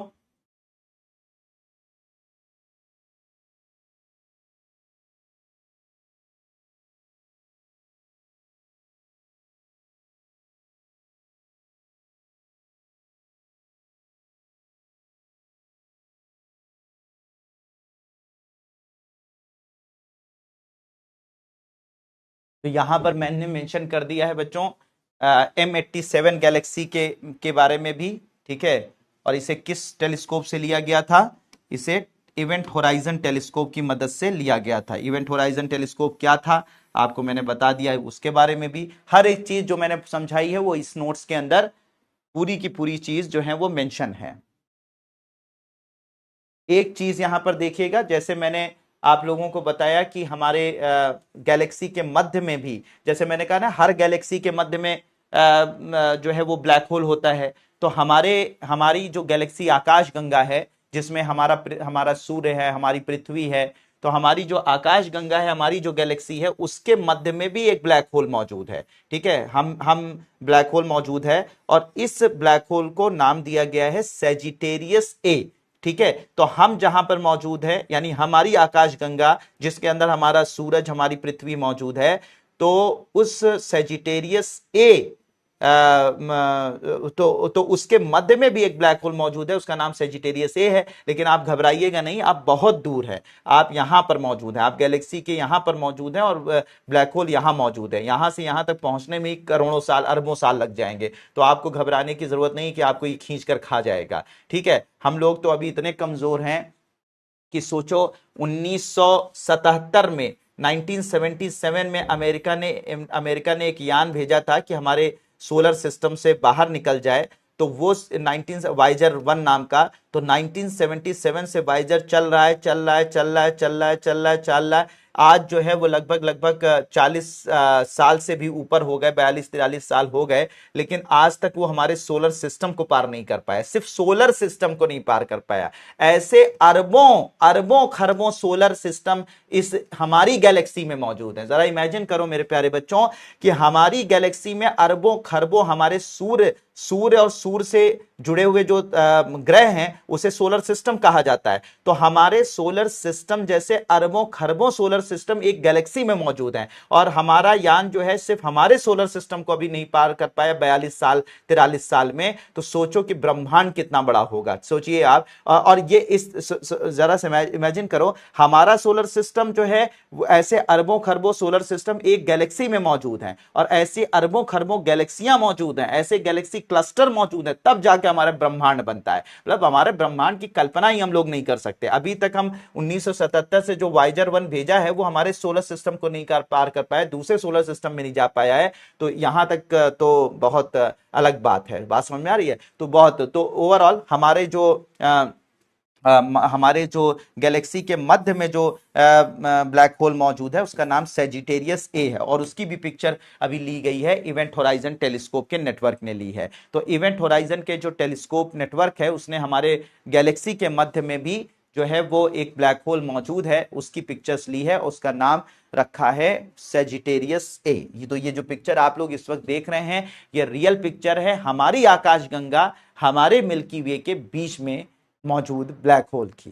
ठीक है, ये जो आप देख रहे हैं उसी के बारे में मैंने आपको यहां पर मेंशन किया है। ठीक है, तो मेंशन किया है, और इसे भी आप लोग ऐसे करके बना लीजिए, event horizon, accretion disc, black hole, worm hole, इसको भी बना लीजिए।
हाँ, सोलर सिस्टम के पार नहीं जा पाया। हमारा वो यान है, ठीक है, टेलीस्कोप से हम दूर पर देख सकते हैं, ठीक है, लेकिन हम जा नहीं सकते हैं, ठीक है। तो हमने दूर से देखा है दूसरी गैलेक्सी के को, लेकिन हम यहाँ से बैठे बैठे रात में कभी बैठो और रात में बैठकर आसमान में देखो, अगर जहां पर ये हमारा जो शहर का प्रकाश है उससे दूर गांव वगैरह में या कहीं पहाड़ी वगैरह पे चले जाओ, तो वहां पर आसमान में जब आसमान में देखोगे तो आसमान में तुम्हें बहुत सारे तारे, बहुत सारी गैलेक्सी, बहुत सारी चीजें दिखाई पड़ेंगी। तो वहां उसे तुम देख सकते हो, वहां जा नहीं सकते हो। तो इसमें कोई बड़ी आश्चर्य वाली बात नहीं है ईशा, कि एग्जैक्टली हम उसे देख सकते हैं लेकिन जा नहीं सकते। बिल्कुल नहीं जा सकते, जाना अलग चीज होती है। हम बहुत सारी गैलेक्सी, बहुत सारे तारे जो है, बहुत सारे नेब्यूला आकाश में देखते हैं, लेकिन हम वहां जा नहीं पाते, जाना अलग चीज होती है। तो हमारे जो टेलीस्कोप्स थे उन्होंने कैप्चर किया, उन्होंने देखा, लेकिन एग्जैक्टली जाना इतना आसान काम नहीं है। समझ में आ रही बात? तो ये सारी चीजें, तो इसे बना लिया बच्चों आप लोगों ने, ठीक है। अब इसके, क्योंकि अभी तक ब्लैक होल को देखा नहीं गया था, ब्लैक होल को सिर्फ इमेजिन किया गया था, लेकिन 2019 में जब पहली बार ब्लैक होल की इमेज तैयार की गई, ब्लैक होल को देखा गया, ब्लैक होल की इमेज जब बनकर पहली बार जो है देखी गई, तो ये माना गया कि अभी तक जो ब्लैक होल के बारे में बातें चल रही थी कि ब्लैक होल ऐसा दिखता है, ब्लैक होल वैसा दिखता है, वो बातें जो है वो अब क्लियर हो जानी चाहिए। और उन लोगों को नोबेल प्राइज दे देना चाहिए जिन्होंने ब्लैक होल को सही बताया था कि ऐसा ही ब्लैक होल होता है। तो इसके लिए रोजर पेनरोज, रेनहेंड गेंजल और एंड्रिया गेज, तीन लोगों को 2020 का नोबेल प्राइज दे दिया गया। ठीक है, रोजर पेनरोज ने ही बताया था कि ब्लैक होल कैसा दिखता है, तो इसके लिए दिया गया। और रेनहेंड गेंजल और एंड्रिया गेज को इसलिए दिया गया क्योंकि इन्होंने बताया था कि हर गैलेक्सी के मध्य में, हर गैलेक्सी जो होती है, जो आकाशगंगा होती है, उसके मध्य में ब्लैक होल होता है। तो इन्होंने बताया था आकाशगंगा के मध्य में ब्लैक होल होता है, ये बताया किसने? रेनहेंड गेंजल और एंड्रिया गेज ने। और रोजर पेनरोज ने ब्लैक होल कैसा दिखता है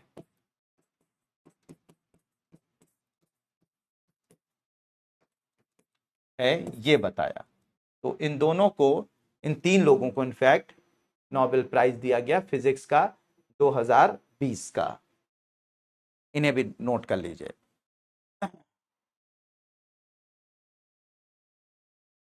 हाँ, बिल्कुल अलग होगी, लेकिन अभी उसके बारे में शालिनी कोरी कह नहीं सकते हैं, क्योंकि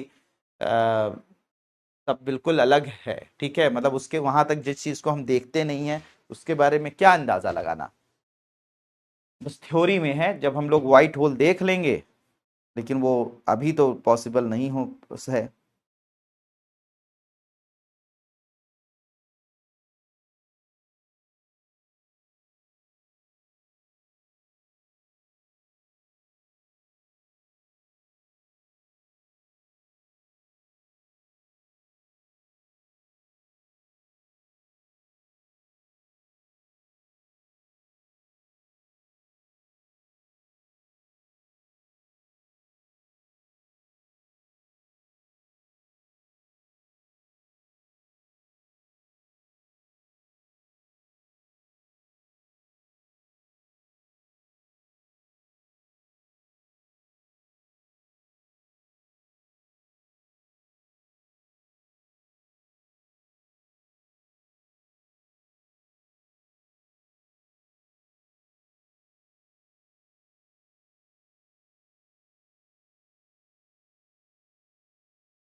नोट कर लिया बच्चों? हाँ, चंद्रशेखर को भी मिला था नोबेल। चंद्रशेखर कौन थे? प्रधानमंत्री।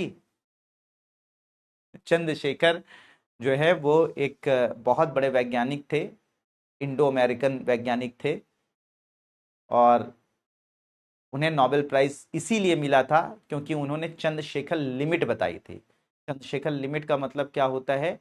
वही बात कि ब्लैक होल या न्यूट्रॉन तारे वही बन सकते हैं जिनका द्रव्यमान सूर्य के द्रव्यमान से 1.4 या उससे ज्यादा होगा। जो मैंने बात आपको बताई थी, इसे ही चंद्रशेखर लिमिट कहा जाता है। और इसी को बताने के लिए और इसी को समझाने के लिए चंद्रशेखर को नोबेल प्राइज मिला था। चंद्रशेखर अमेरिकन थे, इंडियन ओरिजिन के थे, और भारत के महान वैज्ञानिक सीवी रमन के भतीजे थे। ठीक है, तो भारत के महान वैज्ञानिक सीवी रमन के भतीजे थे जिन्हें नोबेल प्राइज दिया गया था।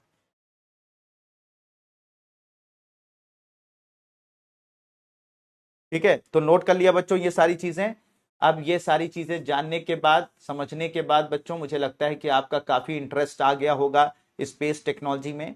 अब ये सारी बातें मैंने आप लोगों को, ये सारी जो कहानी बताई, वो कहानी इसलिए बताई बच्चों क्योंकि आप जो है हमारे इंडियन जो एस्ट्रोनॉमिकल सैटेलाइट हैं उनको समझ सकें कि इंडियन एस्ट्रोनॉमिकल सैटेलाइट्स क्या हैं और उन्होंने क्या क्या अचीवमेंट किए हैं। तो भारत का पहला एस्ट्रोनॉमिकल सैटेलाइट था एस्ट्रोसैट। मैंने आप लोगों को बताया था कि भारत का पहला एस्ट्रोनॉमिकल सैटेलाइट कौन सा था? एस्ट्रोसैट था। भारत का पहला एस्ट्रोनॉमिकल सैटेलाइट, भारत का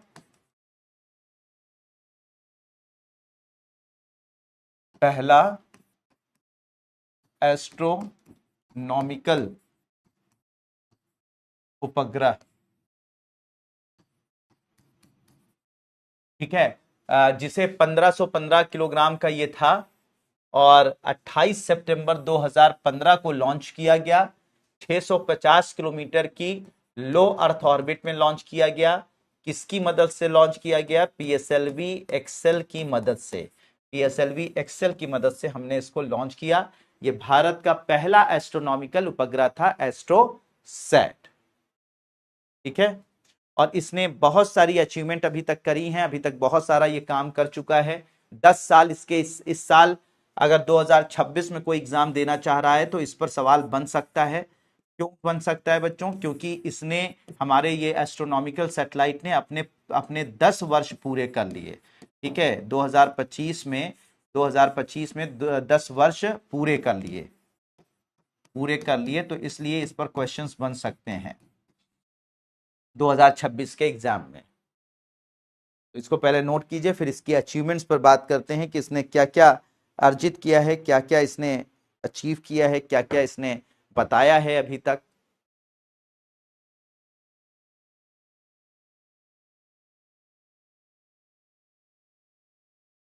भारत का पहला एस्ट्रोनॉमिकल सैटेलाइट।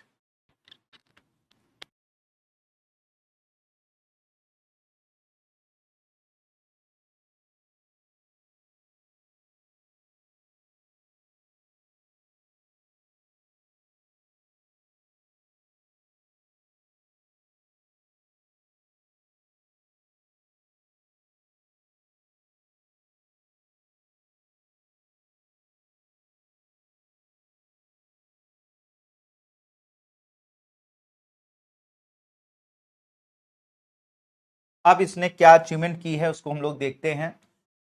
पहले लिख लीजिएगा एस्ट्रोसैट की उपलब्धियां, एस्ट्रोसैट की उपलब्धियां या अचीवमेंट्स।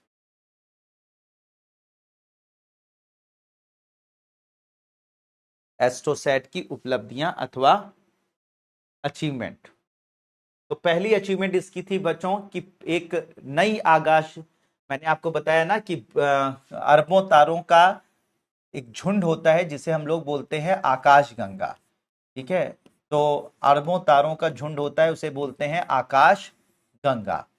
ऐसी कई आकाश गंगाएं जब मिल जाती हैं तो उसे बोला जाता है आकाश गंगा समूह। क्या बोला जाता है? गैलेक्सी क्लस्टर या आकाश गंगा समूह। गैलेक्सी क्लस्टर कहा जाता है, गैलेक्सी क्लस्टर कहा जाता है। और ऐसी बहुत सारी क्लस्टर्स आपस में मिल जाते हैं, ठीक है, बहुत सारे गैलेक्सी क्लस्टर जब आपस में मिल जाते हैं तो उसे बोला जाता है सुपर क्लस्टर। क्या कहा जाता है? Super cluster. ठीक है, तो बहुत तारे होते हैं, तारा, ऐसे अरबों तारे मिलकर आकाशगंगा बनाते हैं। ऐसी बहुत सारी आकाश गंगाएं मिलकर गैलेक्सी क्लस्टर बनाती हैं। ठीक है, आकाशगंगा को गैलेक्सी कहते हैं। तो ऐसे अरबों तारे मिलकर मतलब अरबों तारे मिलकर गैलेक्सी क्लस्टर मतलब आकाशगंगा बनाते हैं। और ऐसे बहुत सारी आकाश गंगाएं मिलकर पहले तो तारे हुए और अरबों तारे मिलकर गैलेक्सी बनाते हैं। गैलेक्सी, ऐसी बहुत सारी गैलेक्सी मिलकर गैलेक्सी क्लस्टर बनाती हैं और ऐसी बहुत सारी गैलेक्सी क्लस्टर मिलकर सुपर क्लस्टर बनाती हैं। तो बच्चों, हमारी जो एस्ट्रोसैट है उसने 3 गैलेक्सी क्लस्टर्स को, ये रियल तस्वीर है, 3 गैलेक्सी क्लस्टर को आपस में जुड़कर एक सुपर क्लस्टर बनाते हुए देखा और इसका नाम दिया गया एबल 2256। एबल 2256। तो एबल 2256 नाम का सुपर क्लस्टर बनाते हुए हमारे इस एस्ट्रोसैट ने देखा। तो ये नोट कर लीजिए कि हमारे एस्ट्रोसैट ने एक सुपर क्लस्टर, 3 क्लस्टर से मिलकर एक सुपर क्लस्टर जिसका नाम एबल 2256 था, उसको बनाते हुए देखा। गैलेक्सी सुपर क्लस्टर होते क्या हैं? जो गैलेक्सी क्लस्टर से मिलकर बनते हैं। गैलेक्सी क्लस्टर किससे बनता है? कई गैलेक्सियों से मिलकर बनता है। और गैलेक्सी किससे बनती है? तारों से मिलकर बनती है। तो ये मुझे लगता है बिल्कुल क्लियर हो गया होगा, इसको नोट कर लीजिए।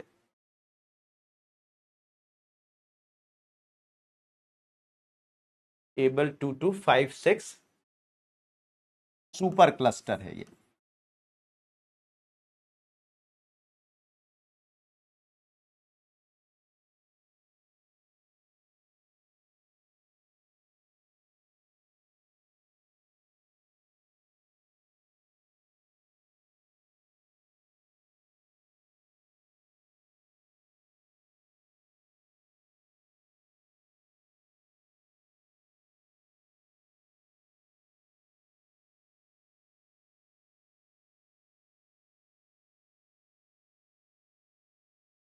नोट कर लिया बच्चों?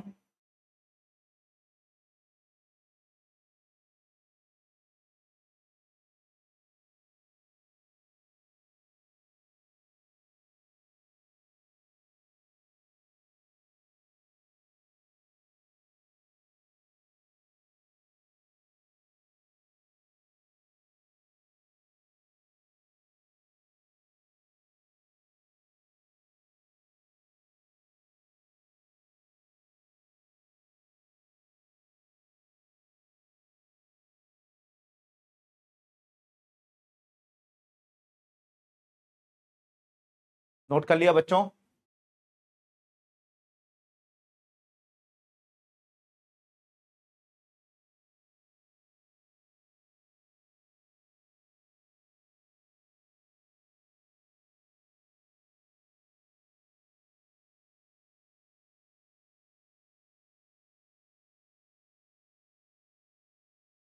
ओके। फिर दूसरा जो अचीवमेंट था, उपलब्धि थी हमारे एस्ट्रोसैट की, एक नई आकाशगंगा की खोज की।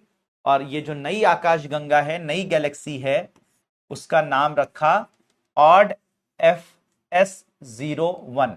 नई गैलेक्सी, नई गैलेक्सी की खोज की, नई गैलेक्सी की खोज की। किसने खोज की?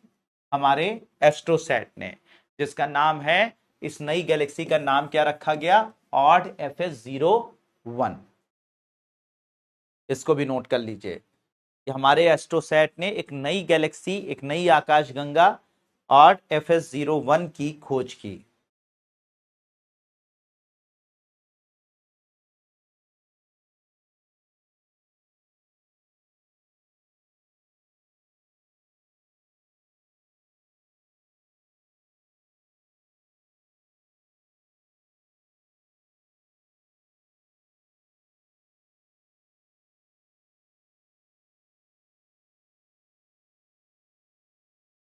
ठीक है, इसे नोट कर लिया होगा बच्चों।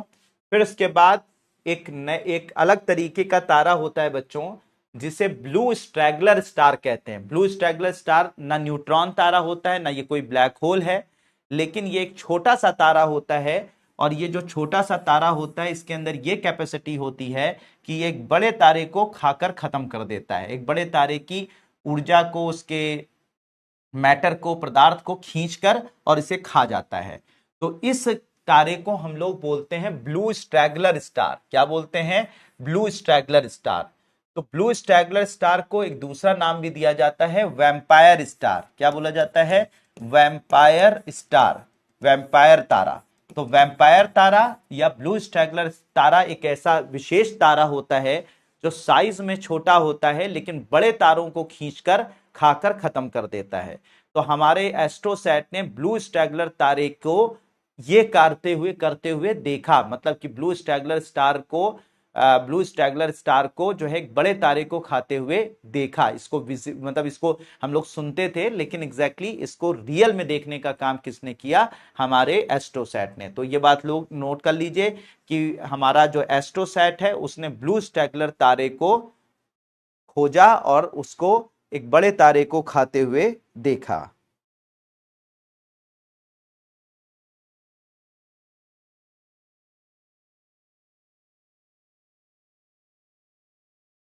एस्ट्रोसैट ने एक बड़े तारे की ब्लू स्ट्रैगलर स्टार द्वारा या वैम्पायर स्टार द्वारा बड़े तारे को खाते हुए देखा गया या उसे निगलते हुए देखा गया।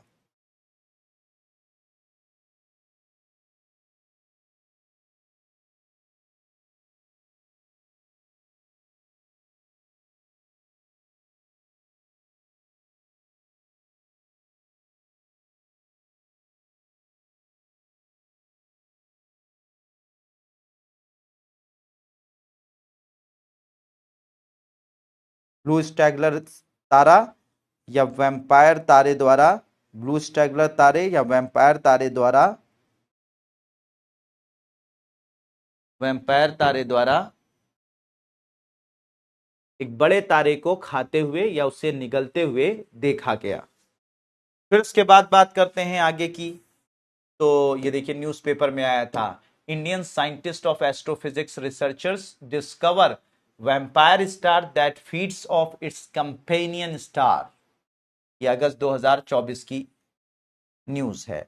इसके अलावा बच्चों जो ये तारे होते हैं, कुछ हमारा जो ब्रह्मांड होता है, उस ब्रह्मांड में जो गैलेक्सी पाई जाती हैं, अरबों तारों का जो झुंड होता है जिसे गैलेक्सी कहते हैं, गैलेक्सी के मध्य से लगातार विद्युत चुंबकीय तरंगों का एक जबरदस्त विस्फोट होता हुआ देखा जाता रहता है। अक्सर कई गैलेक्सी के मध्य में गामा किरणों का, जो विद्युत चुंबकीय तरंगों की सबसे शक्तिशाली तरंग होती है, विद्युत चुंबकीय तरंगों मैंने बताया था ना, गामा किरण, एक्स किरण, अल्ट्रा वायलेट, विजिबल, रेडियो, ये सब तरंगे क्या कहलाती हैं? इलेक्ट्रोमैग्नेटिक तरंगे, विद्युत चुंबकीय तरंगे।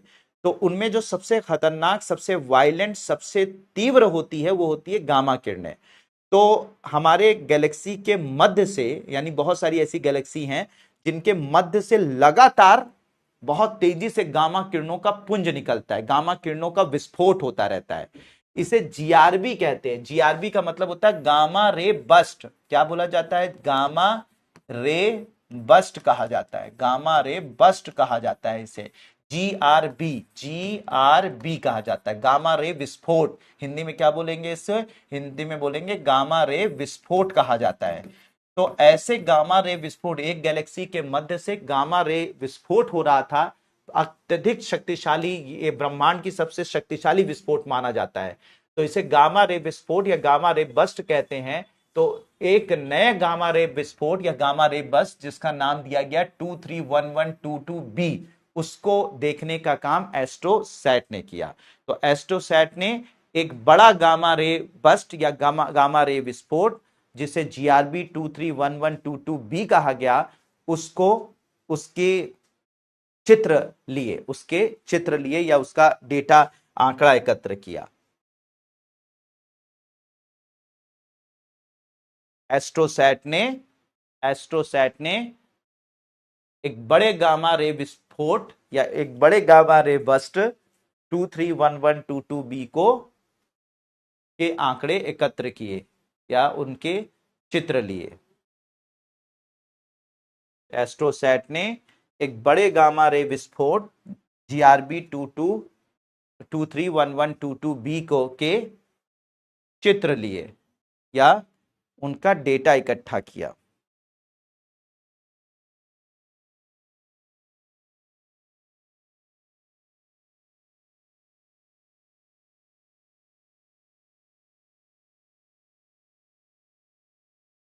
गामा रे विस्फोट क्या होता है? गैलेक्सियों के मध्य से गामा रे विस्फोट होता है। नोट कर लिया होगा। कुछ ऐसे तारे बच्चों, कुछ ऐसे तारे जो कि सिर्फ अपने अंदर से अल्ट्रावायलेट किरणें निकालते हैं, ठीक है, अल्ट्रावायलेट किरणें निकालते हैं। कुछ ऐसे तारे होते हैं ब्रह्मांड में। ब्रह्मांड तो रहस्यों से भरा पड़ा है ना बच्चों, देख ही रहे हैं एक से एक रहस्य। तो ब्रह्मांड रहस्यों से भरा पड़ा है। तो ब्रह्मांड में कुछ ऐसे तारे हैं जो कि गामा किरणें निकालते हैं, सॉरी अल्ट्रावायलेट किरणें निकालते हैं। तो ऐसे अल्ट्रावायलेट किरणों को निकालने वाले तारों का झुंड या अल्ट्रावायलेट चमकीले तारों का गोलाकार क्लस्टर को का पिक्चर लिया है हमारे एस्ट्रोसैट ने। तो ये भी लोग नोट कर लीजिए, एस्ट्रोसैट ने गामा गामा अल्ट्रावायलेट चमकीले तारों का गोलाकार क्लस्टर का चित्र लिया। एस्ट्रोसैट ने अल्ट्रावायलेट उत्पन्न करने वाले चमकीले तारों के गोलाकार क्लस्टर का चित्र लिया। चमकीले तारों के गोलाकार क्लस्टर का चित्र लिया,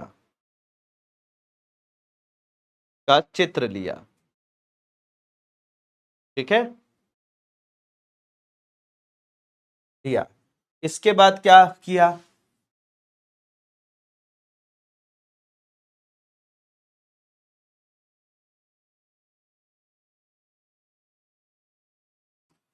कुछ छोटी आकाश गंगाएं होती हैं जिनका साइज बहुत छोटा होता है। कुछ छोटी आकाश गंगाएं होती हैं जिनका साइज छोटा होता है, उन्हें बौनी आकाश गंगा कहते हैं। तो ऐसी बौनी आकाश गंगाओं की खोज करने का काम एस्ट्रोसैट ने किया। जो नॉर्मल आकाश गंगा, जैसे नॉर्मल आकाश गंगा में 1 अरब तारे पाए जाते हैं, तो कुछ ऐसी आकाश गंगाएं जिनमें कुछ हजार तारे ही पाए जाते हैं, तो ऐसी आकाश गंगाओं को बौनी आकाश गंगा कहते हैं।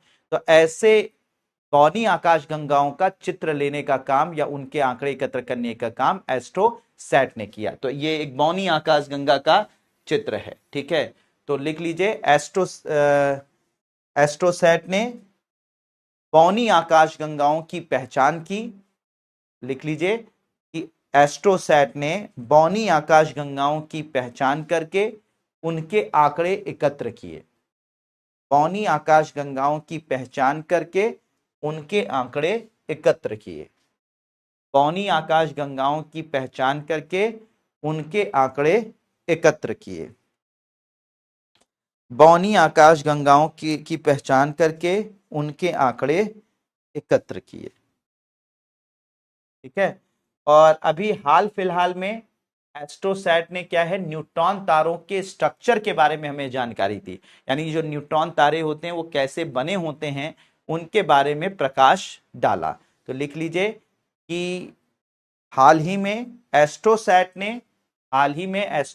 ने न्यूट्रॉन तारों की बनावट को न्यूट्रॉन तारों की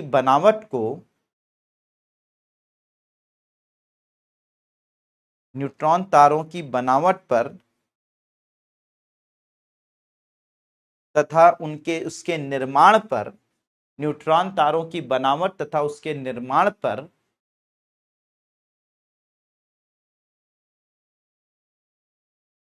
महत्वपूर्ण आंकड़े दिए। महत्वपूर्ण आंकड़े दिए। महत्वपूर्ण आंकड़े दिए। महत्वपूर्ण आंकड़े दिए।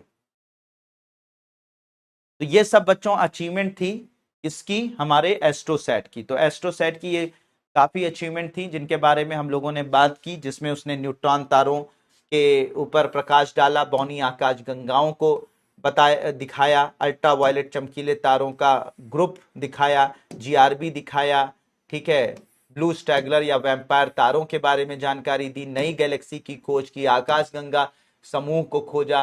तो ये सब बहुत बड़ी अचीवमेंट है किसकी बच्चों, हमारे एस्ट्रोसैट की। अब बच्चों इसके बाद और भी बहुत सारी चीजें हैं जिनके बारे में हम लोग जानेंगे। आज के लिए इतना ही रखते हैं। नेक्स्ट जो है वो हम लोग इसके आगे और भी बहुत इंटरेस्टिंग चीजें हैं, गगनयान मिशन है और भी चीजें हैं, एक्सपोसैट है, उन सब के बारे में जानेंगे। आज के लिए बच्चों इतना ही रखते हैं। होप कि आज की क्लास आप लोगों ने बहुत बहुत बहुत ज्यादा एंजॉय की होगी। बहुत सारे रहस्यों के बारे में बहुत सारी जानकारियां आप लोगों ने आज की क्लास में देखी होंगी। ठीक है, तो मजा आया बच्चों इस क्लास के अंदर? जल्दी बताइए।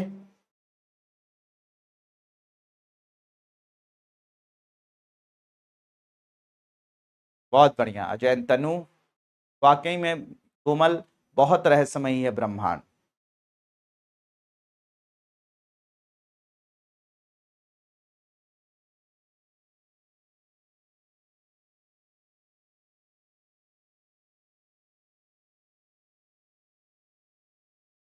बहुत बढ़िया। Thank you Prachi Sen, thank you so much. Thank you.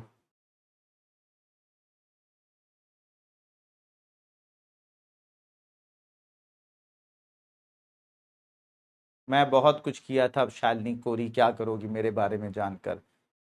मैं, मिल जाएगा पप्पू कुमार, परेशान मत हो भाई। जो भी कंट्रोल कर रहे होंगे क्लास को देख लें, इन लोगों को स्पेस टेक्नोलॉजी का पीडीएफ दिला दीजिए। थैंक यू सो मच सुमन बाला। तो आपने एंजॉय किया बच्चों? चलो, तो मिलते हैं बच्चों नेक्स्ट क्लास में, जो है हम लोग और एंजॉय करेंगे, बहुत सारी जानकारियां इकट्ठा करेंगे, बहुत शानदार जानकारियां इकट्ठा करेंगे।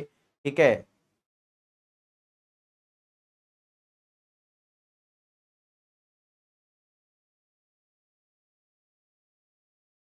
ठीक है, तो